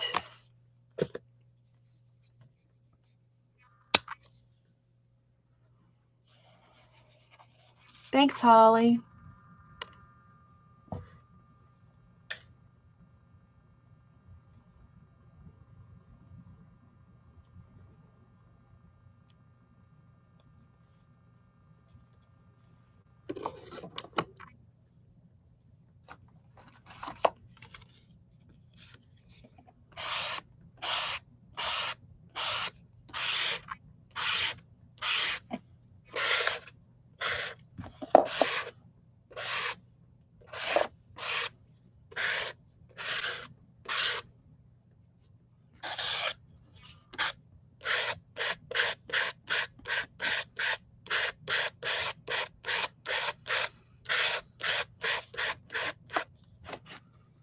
I can't get all this book in the picture.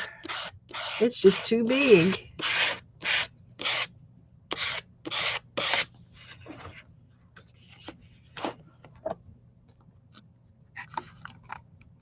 There we go. That's most of it anyway.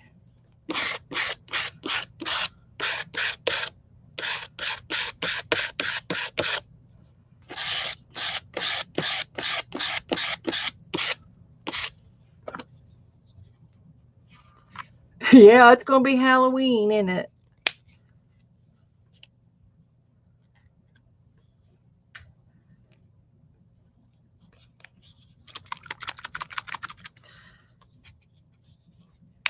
I probably haven't used this since Halloween.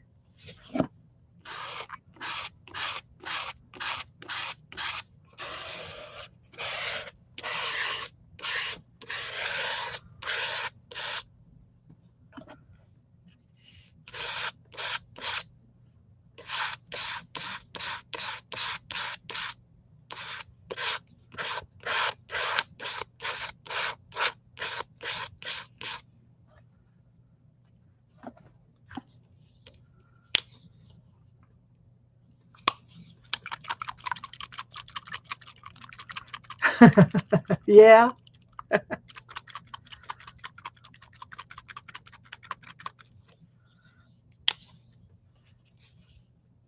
We'll see if we can't put a twist on it here in a little bit.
I don't know what it is, but I just like paint.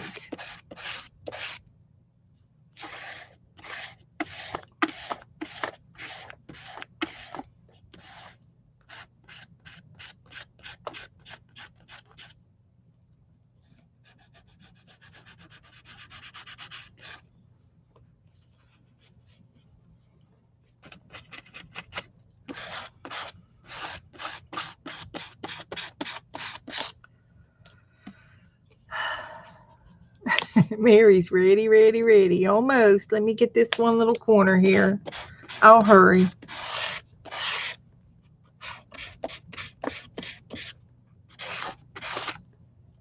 Okay.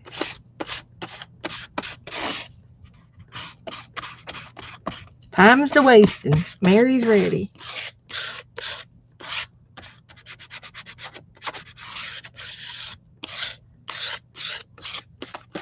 I'm just working on a bigger piece of paper is all, but now that I got it covered, that should be that. Okay. Add an object, tissue paper or craft foam. You can add an object, you can add anything you want, but it's suggesting tissue paper or craft foam.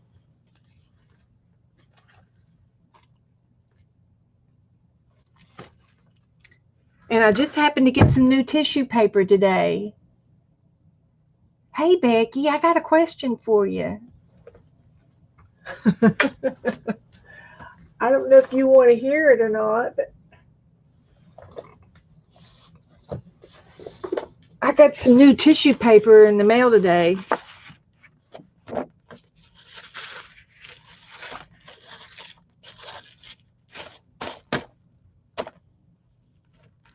I got 9 pages of tissue paper. So I got tons to pick from.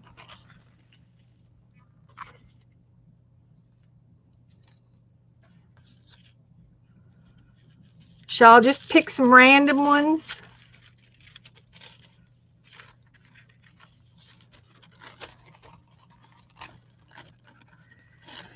I was going to show you my paper that I did in my box, Becky.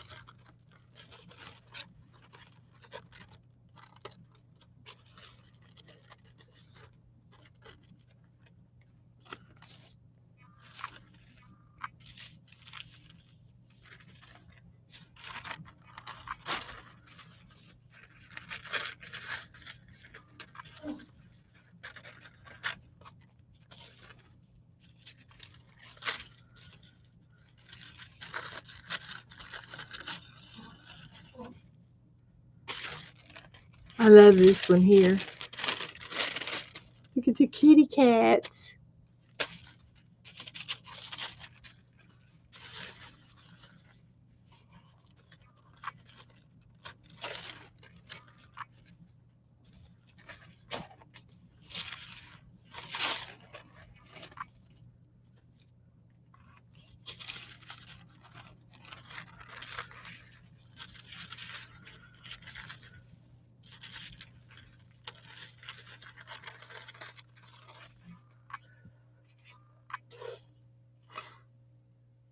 Hi, Allie. Yeah, we're doing a pick 10, Allie. You want to play? We just started. You got time. Add orange and black is the first one.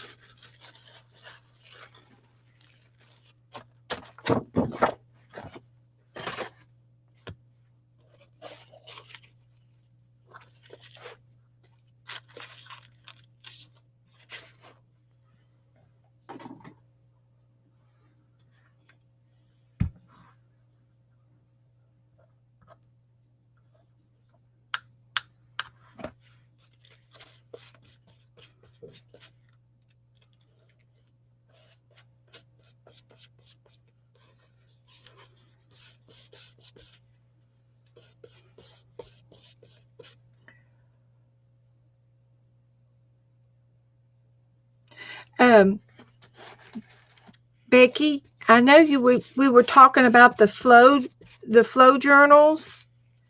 And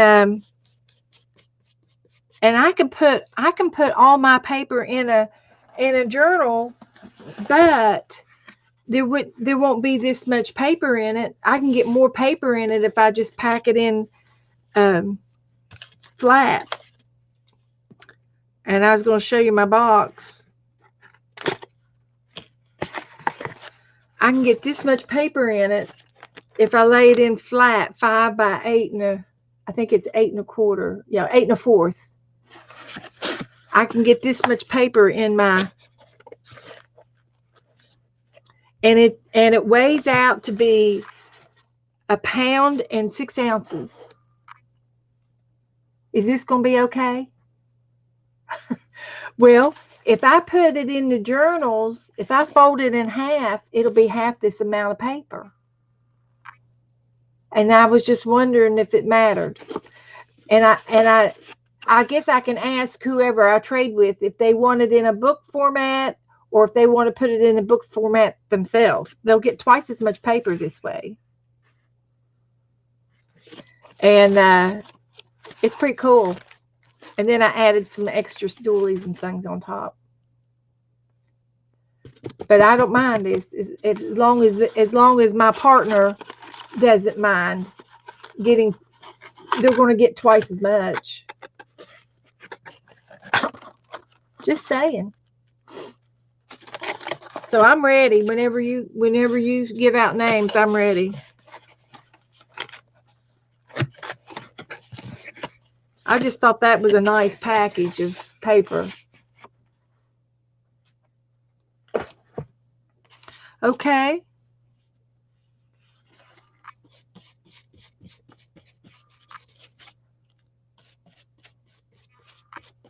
I just didn't want to do it wrong because I'd never done it before.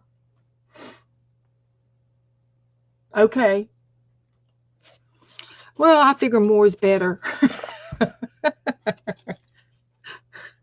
I just didn't want to offend anybody.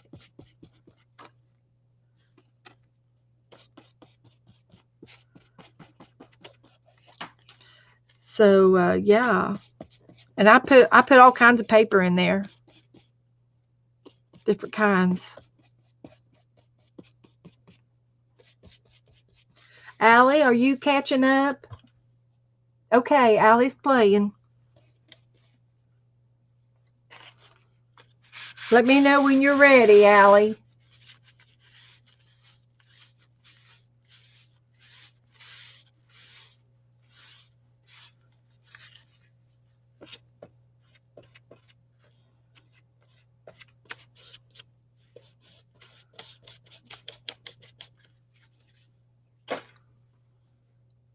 Okay, good deal.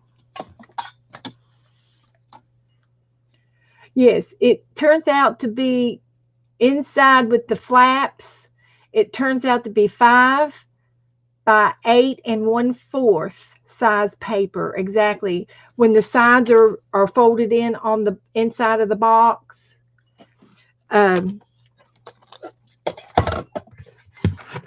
What I did was I measured with the sides up on the in and with the flaps closed. It's not quite the 5 1/2. It's not 5 1/2. It's more like 5 because you have to allow for the thickness of the cardboard. Even though it probably says that somewhere else, when it's measured on the outside, it's 5 1/2, but not on the inside. Let me find my ruler.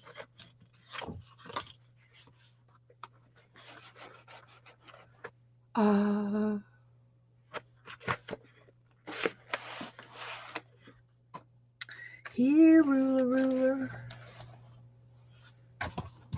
Where's the ruler when you need it? It's more like 5 and a 1/3 on the outside, but when you measure it on the inside, it's 5. And I was going by the size of the actual size of the piece of paper to fit on the inside of the cardboard.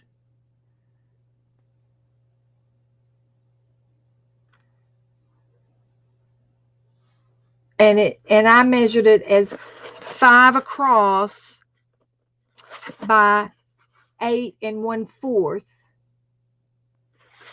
on the inside of the diameter that fits comfortably inside the box. And like I say, I could take half of this paper and put it in the things, but it's going to fold up and it's going to be bulky. And I figured, well, I'll just lay it all flat and give them twice as much paper, if that was okay. And I'm sure it will be okay for anybody who gets all this paper. And I've got a little bit of marble paper and some painting papers in there, but the rest of it is there's very little painting papers, but most of it's new stuff, new paper. And then I've got some doilies on top. And look at this one, man. Who wouldn't want this gold marble paper? Okay, Mary. Yeah, what if it fits? It ships, right? So it comes out to be 1 pound and 6 ounces with as much paper in there that I put. I weighed it. Oops. So and I'm sure it'll be, whatever the flat rate is. Exactly. Okay. Allie, are you caught up yet?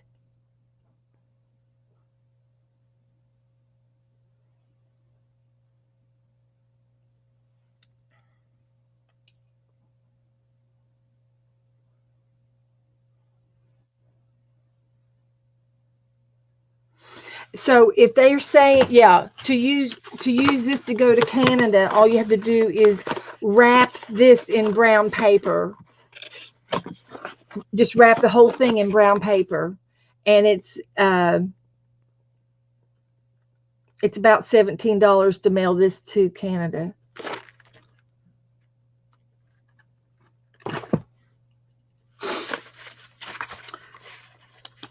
Okay, Allie, did you get some tissue paper on there? Allie, that was the second prompt. Orange and black was the first one, and tissue paper was the second one. And the third one is a magazine pictures of anything you want, any kind of magazine pictures.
I just happen to have a movie magazine.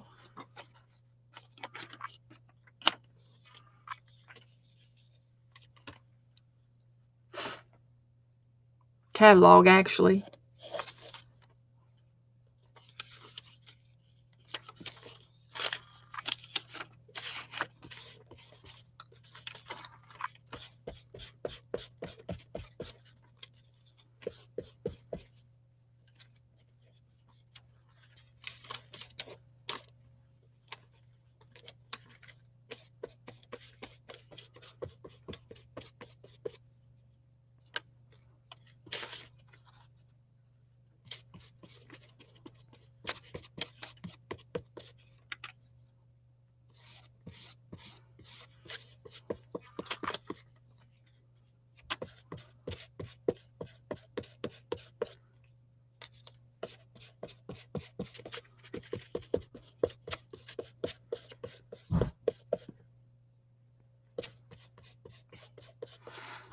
Well, it's expensive to mail to Canada, but in the States it would be a regular. I think it's around $8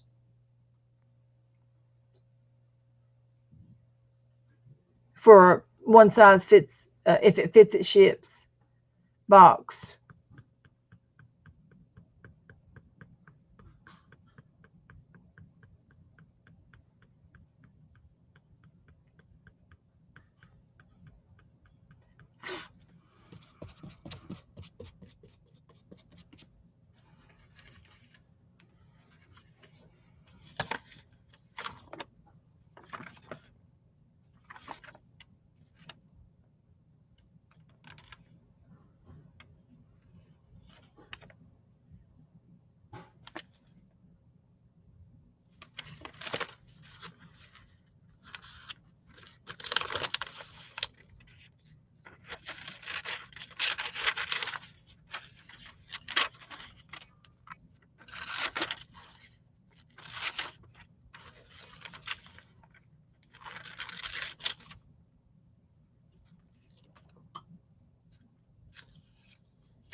Okay, Christine, gonna fix dinner.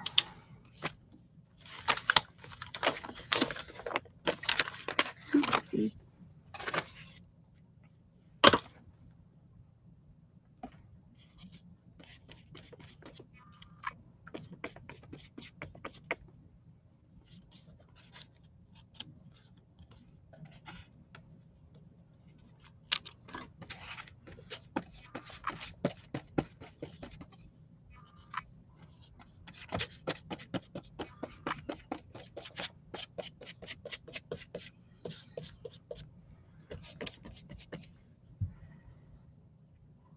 Holly's ready. Waiting on Allie.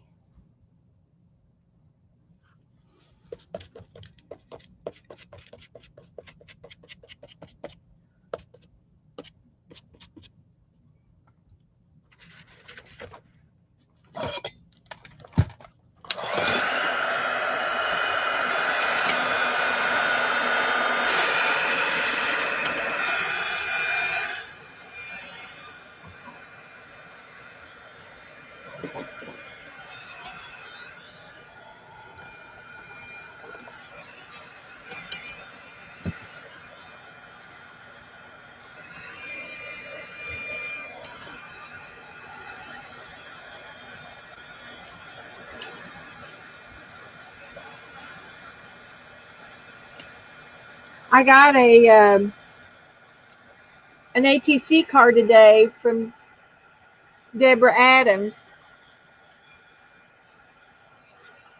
Is she still in here tonight? I love it.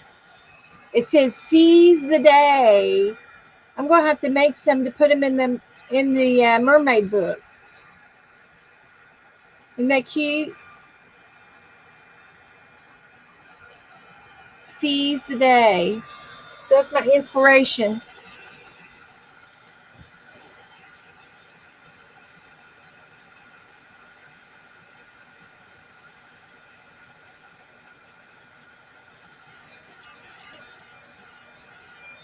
Uh-oh, Cheryl can't find her white paint.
I made a new ruler. I made a new ruler yesterday.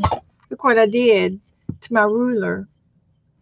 You know, this is just regular 1 to 12, but then on this side, it had, I guess it had centimeters or something on the other side.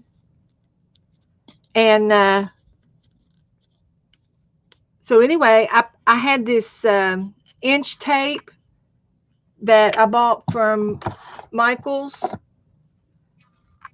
and it's got 1 through 12 on it.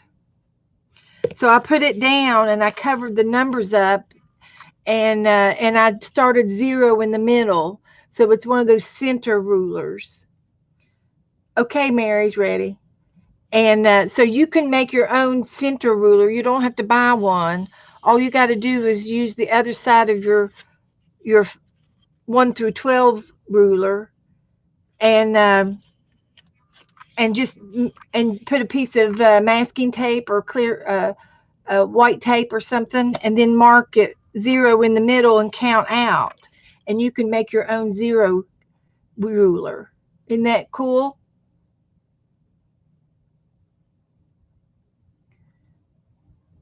Okay, next prompt. Doodle lines and swirls, straight lines and swirls. But anyway, you can make you a 0 ruler, one of these that centers out without having to buy one, with just some tape on the back of your old ruler. Just wanted to share that with you. That was your tip of the day.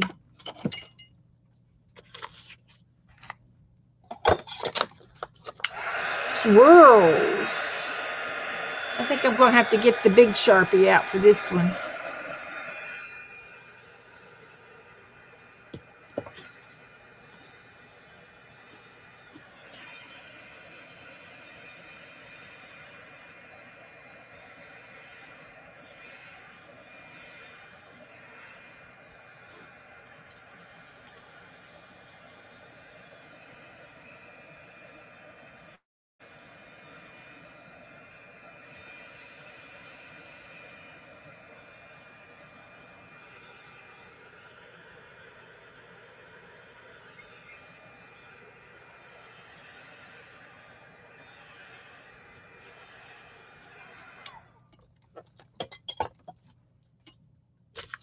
Swirls and lines. Lines and swirls.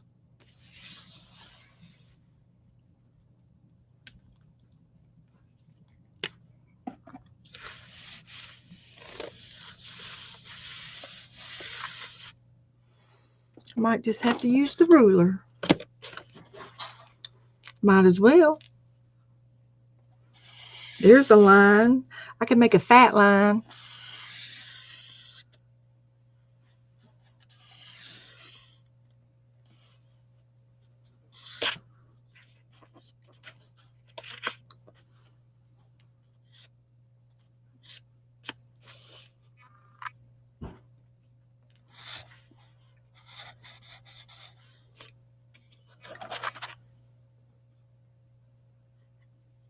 Thanks, Cheryl.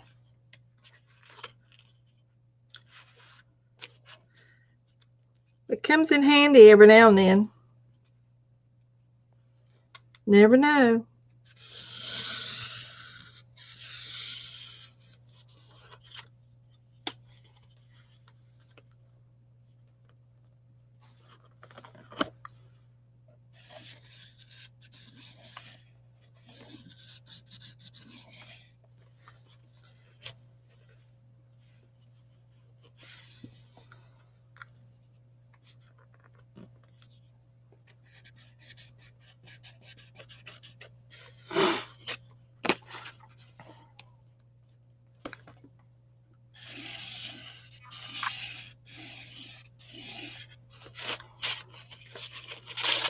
There's 4 lines.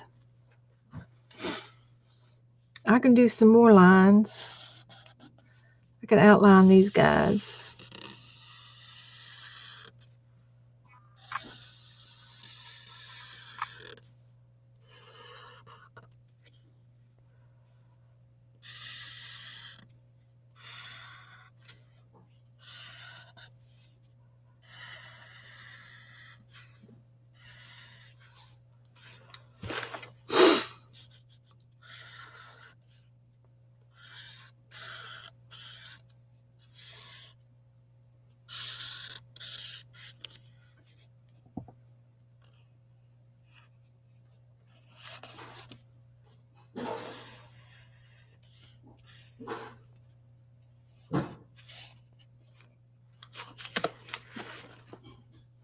Now swirls. Let's see.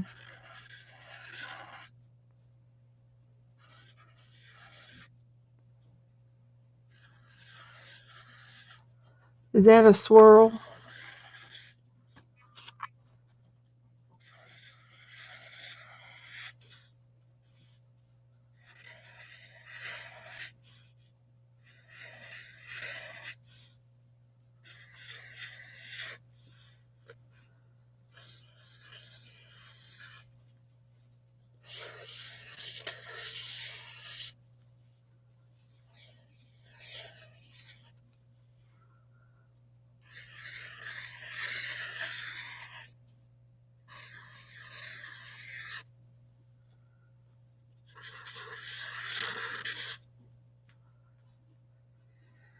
Okay.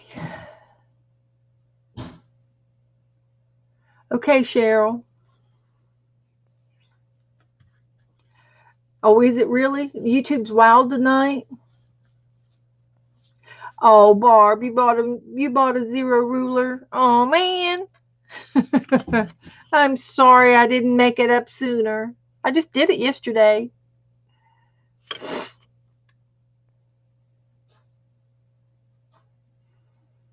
But you know what? You can never you can always use a good ruler. You know, they won't go to waste.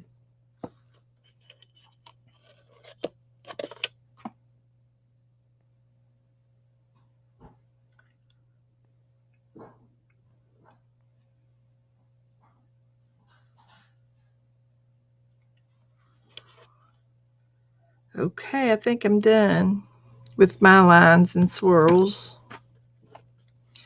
I can do a little bit more lines. I'm just boxing everything in. I don't guess it matters. Allie's ready. Mary's ready. Okay. Joe's ready. Joe's ready. What you got? You got a snack? Mm-hmm. You have a snack. Having a little snack, huh?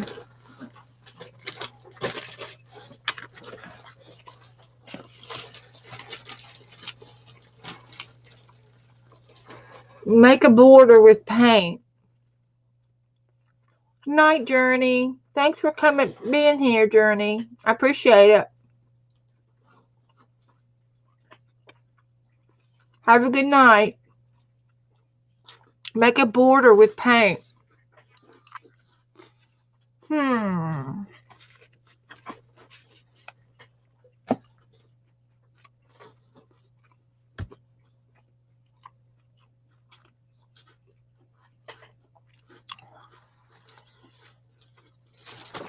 guess I'll use white.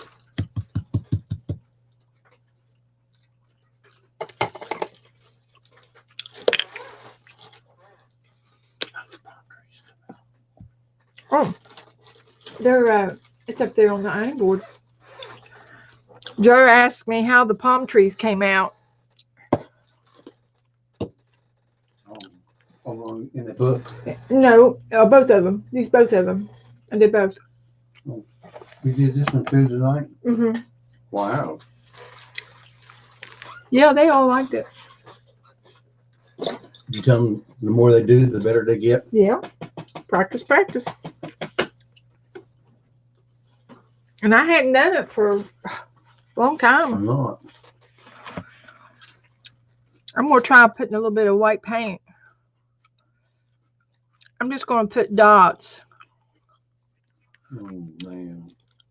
Why? Mm.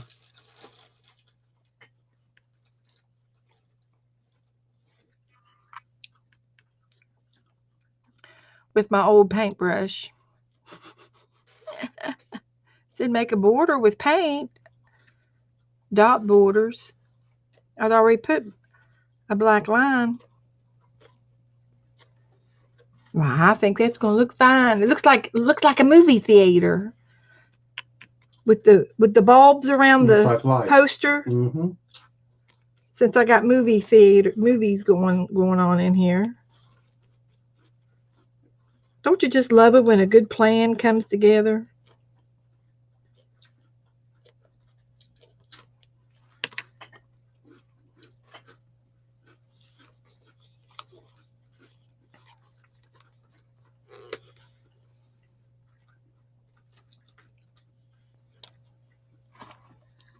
Telling you. Got to keep them even. Oh, they're even enough.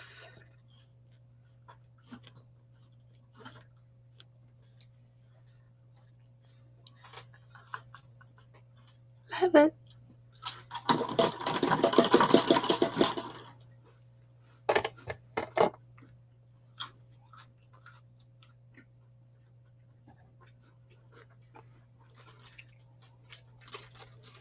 But this tastes as good as the stuff you're eating. Mm-hmm. About the same, isn't it? Might be. That's good.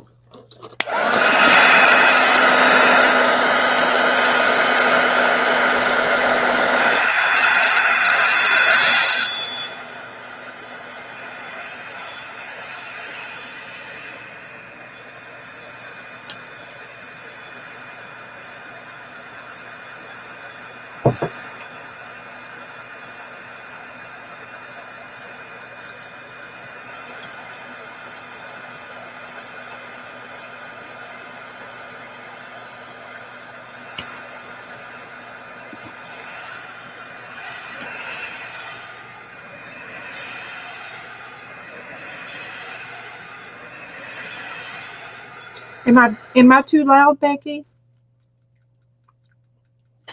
Is my dryer too loud?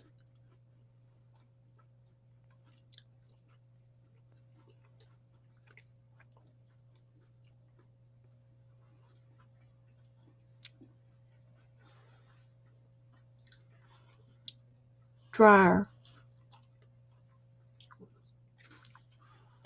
I don't know. She says loud and then she says dryer. If I'm too loud, I won't do it. I didn't know it was too loud. Breaking up? I don't know. It must be. Oh, she turned it down. You okay? All right. I came in too loud on her speaker, I guess. Oh, sorry. Heat gun. I'm supposed to go, heat gun alert. Heat gun. Here we go.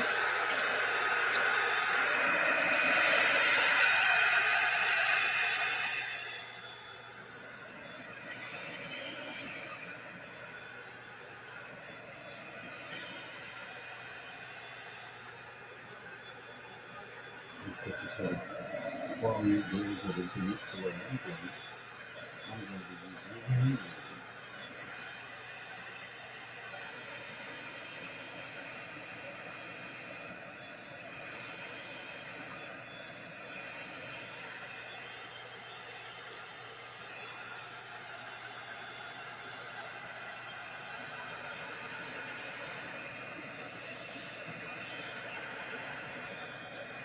Okay, Mary's ready, Carly's ready.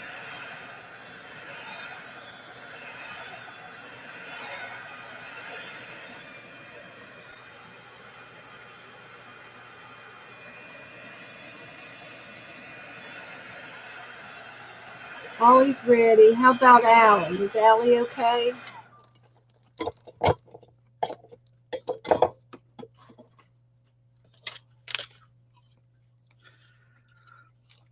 We did this one last night. Random numbers. And it says to put it on colored paper or matte paper. On some kind of paper. Collage down random numbers. I can do that. Random numbers on paper.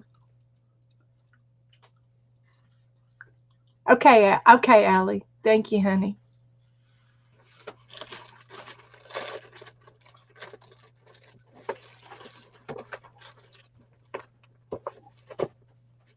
Random numbers.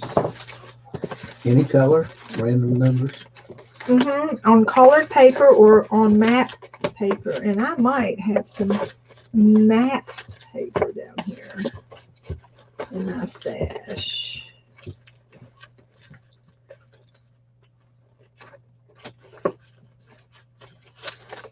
I know I've got colored paper. Is that random numbers in size? You could have sizes. So it'd be big numbers and little numbers mixed? Yeah. I've got oh,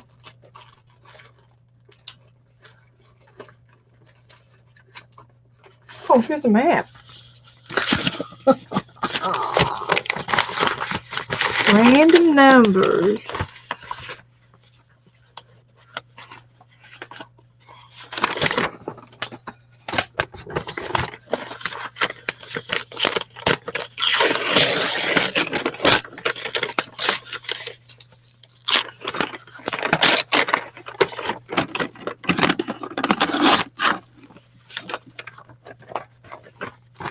On a map.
The ink is not very good. I know. It needs some more ink.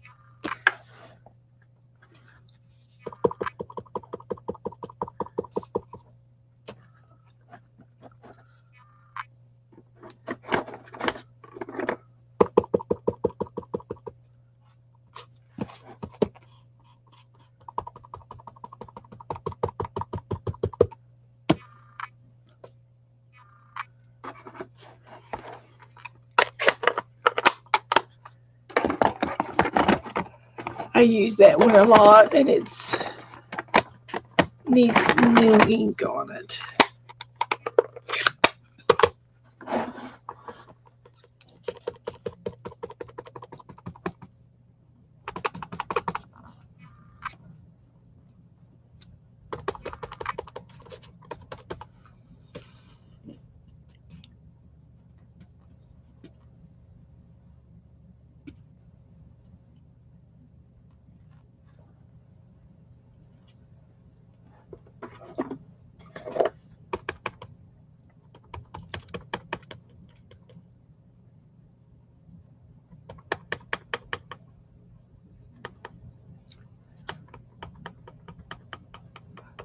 Can we do whatever on the wild?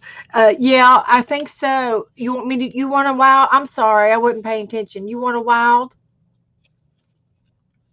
It says draw with your left hand. And if you're left-handed, you have to draw with your right hand.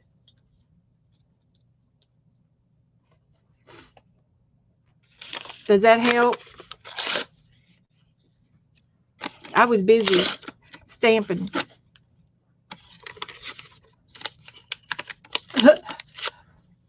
Okay, she's fine.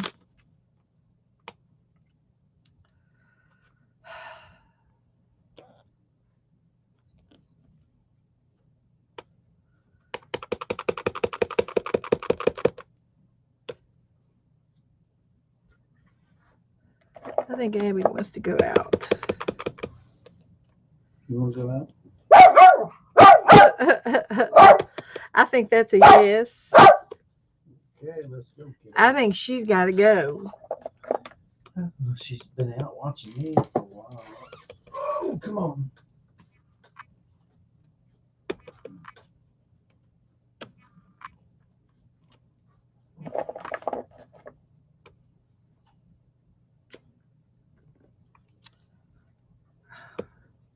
I'm not having any luck with my ink at all.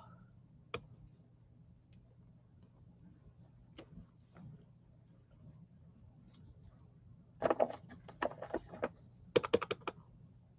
had to use the number 1 last night.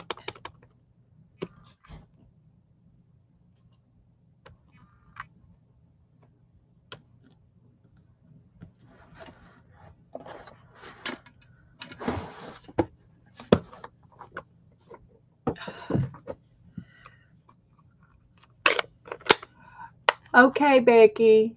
See you tomorrow.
Okay, Mary's ready. Carly's ready.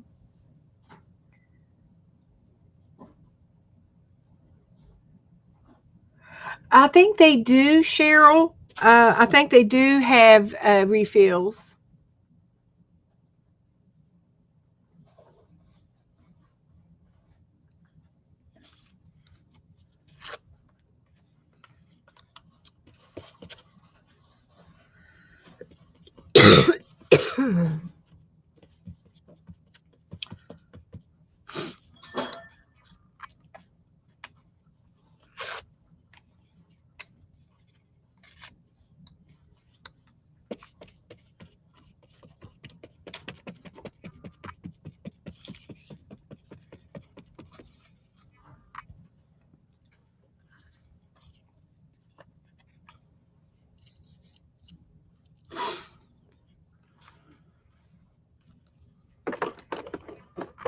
Okay, Holly's ready.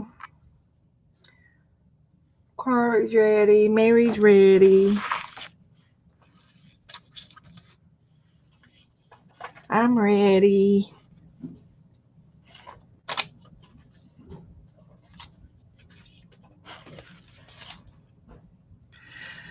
Okay, tape. Any kind of tape.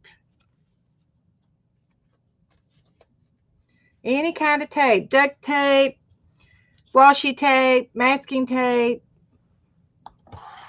electrical tape, scotch tape, tape.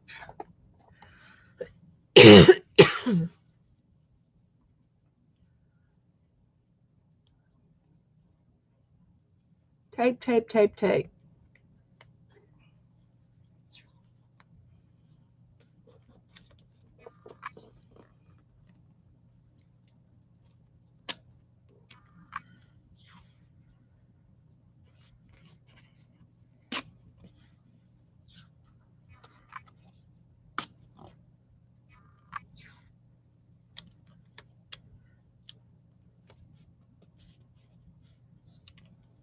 Looking pretty good, if you ask me. I'm kind of liking it.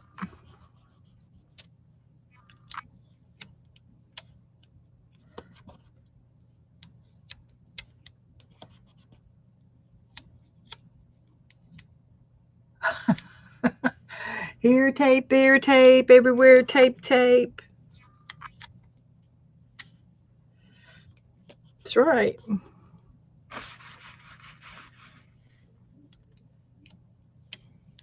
Little tape will do you.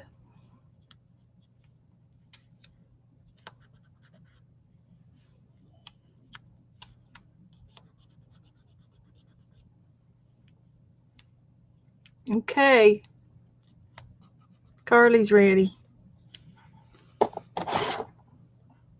Heat gun.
You all ready?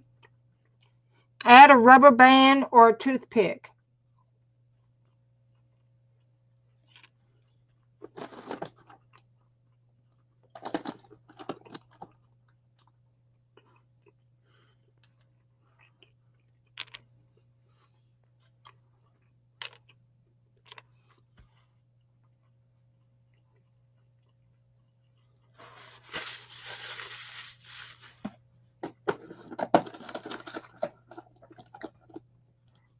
I got both.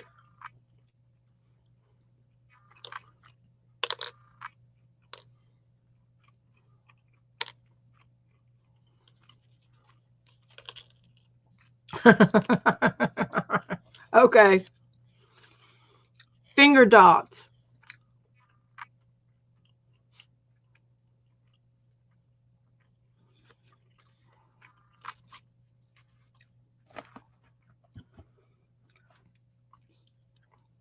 Mary wanted the wild card, so I add finger dots. I'm going to add this rubber band. It's a big old rubber band.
That's it.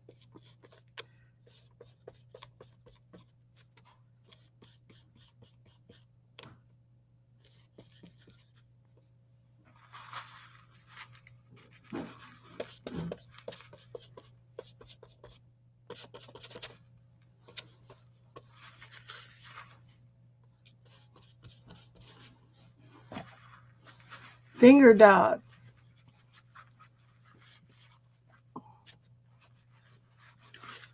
I like it when there's not as many prompts. It's quick and easy, and that's it.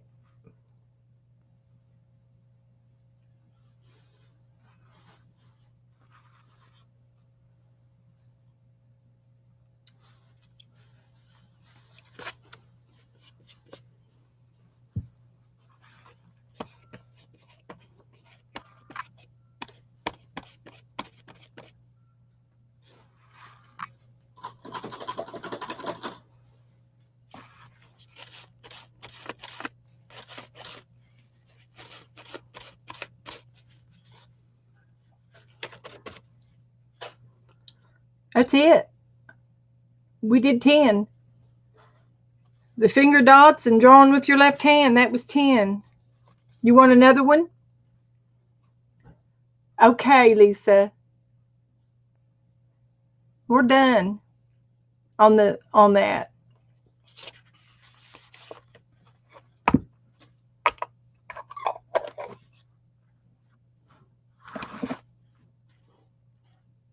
We don't mess around.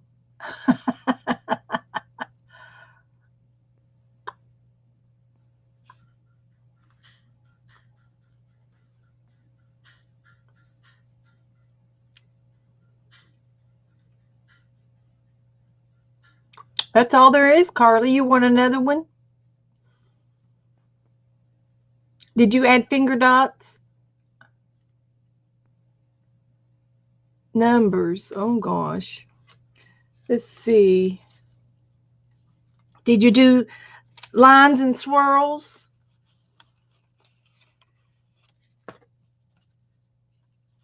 Add an object, a rubber band or toothpick.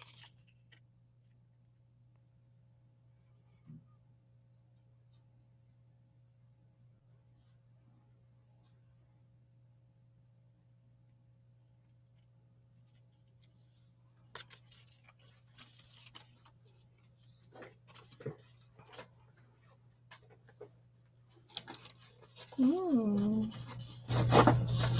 That's all right. That's all right.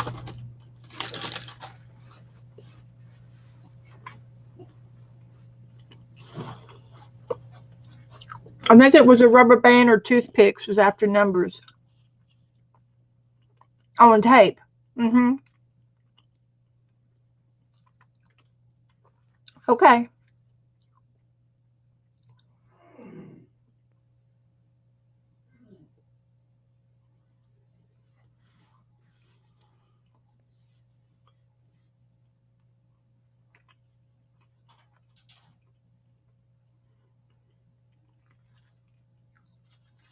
I think it was numbers and tape.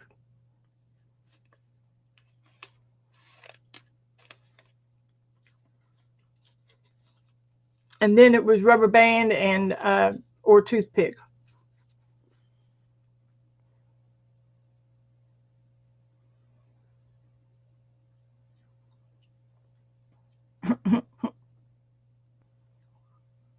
That's okay, Holly. I'll put them in the description though. They won't be in order, but I'll put them all in the description.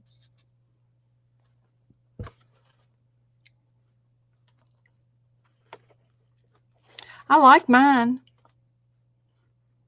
Got a movie theme going on here.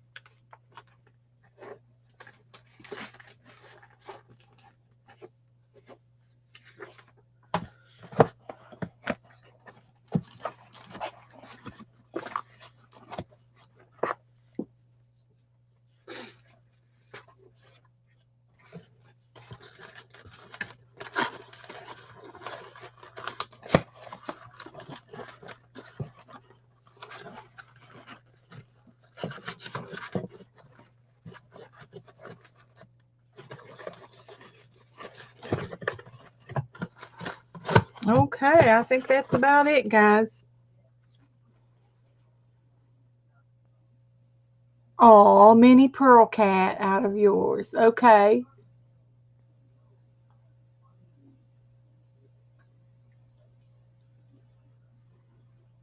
Everything's good.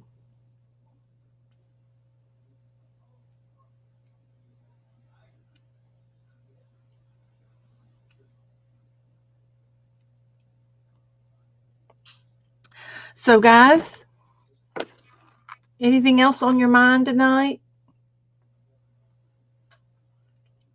It's 10 o'clock over here on the East Coast.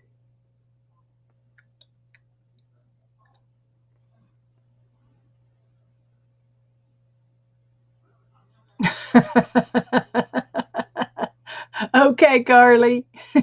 Good job. We'll take it. We'll take the tiger and the mess. That's all right. As long as she had fun. I'm glad you both played. That made my day. Post your pictures. Post post plenty of pictures. That's cute. I will. I will. I'll post them. Well, great. Okay, Mary.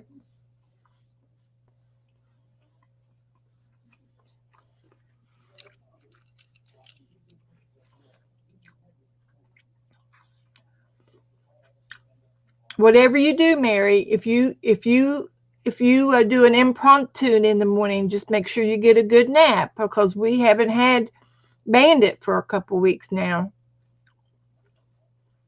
We're anxious to see what's going on. All right, Carly. Good, Carly. Good night.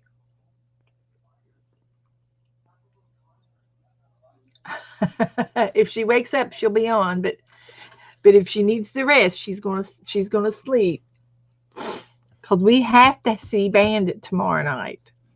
We just have to. That's our Friday night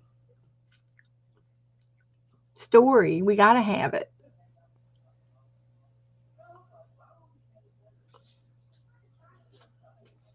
I think you ought to write a book, Mary, and literally write a chapter every week. I think it would be popular, even if it was just two or 3 pages long. I think it would be a popular book.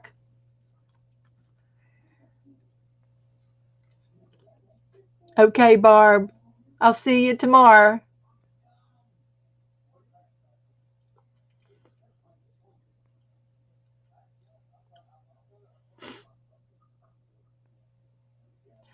I'm serious.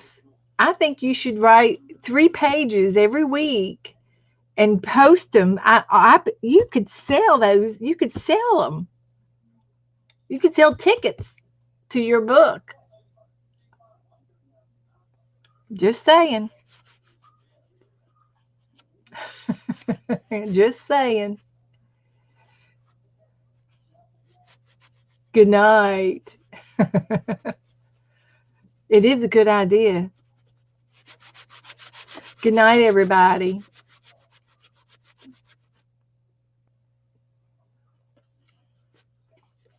I'm glad everybody come in. We had a good time. I'll post my palm trees.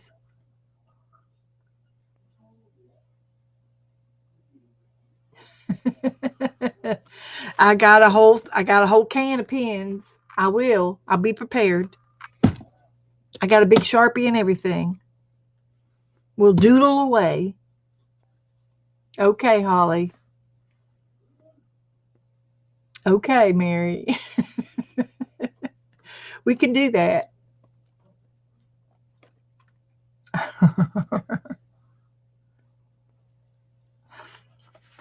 We'll see you tomorrow, guys. Have a good night. The movie catalog is called Movies Unlimited. It's Movies Unlimited. And you just go to the website and type in Movies Unlimited, and it'll come up. And you go into that website and find out where the catalogs are. Might have to do a search form or something, but it's a free catalog. And it's cute. And you get a different one every month with different characters. And I did my mini toilet paper book on movies and records, music and movies. And I use happy movies and things. I don't use the horror movies and the negative movies.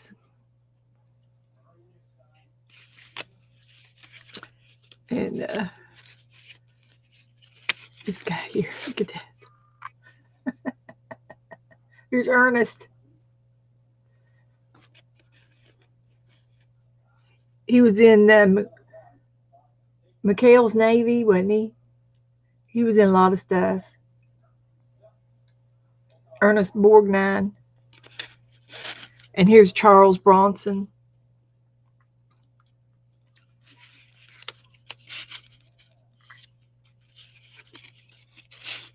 That's the Hawaii Five-0 guy. Good night, Holly.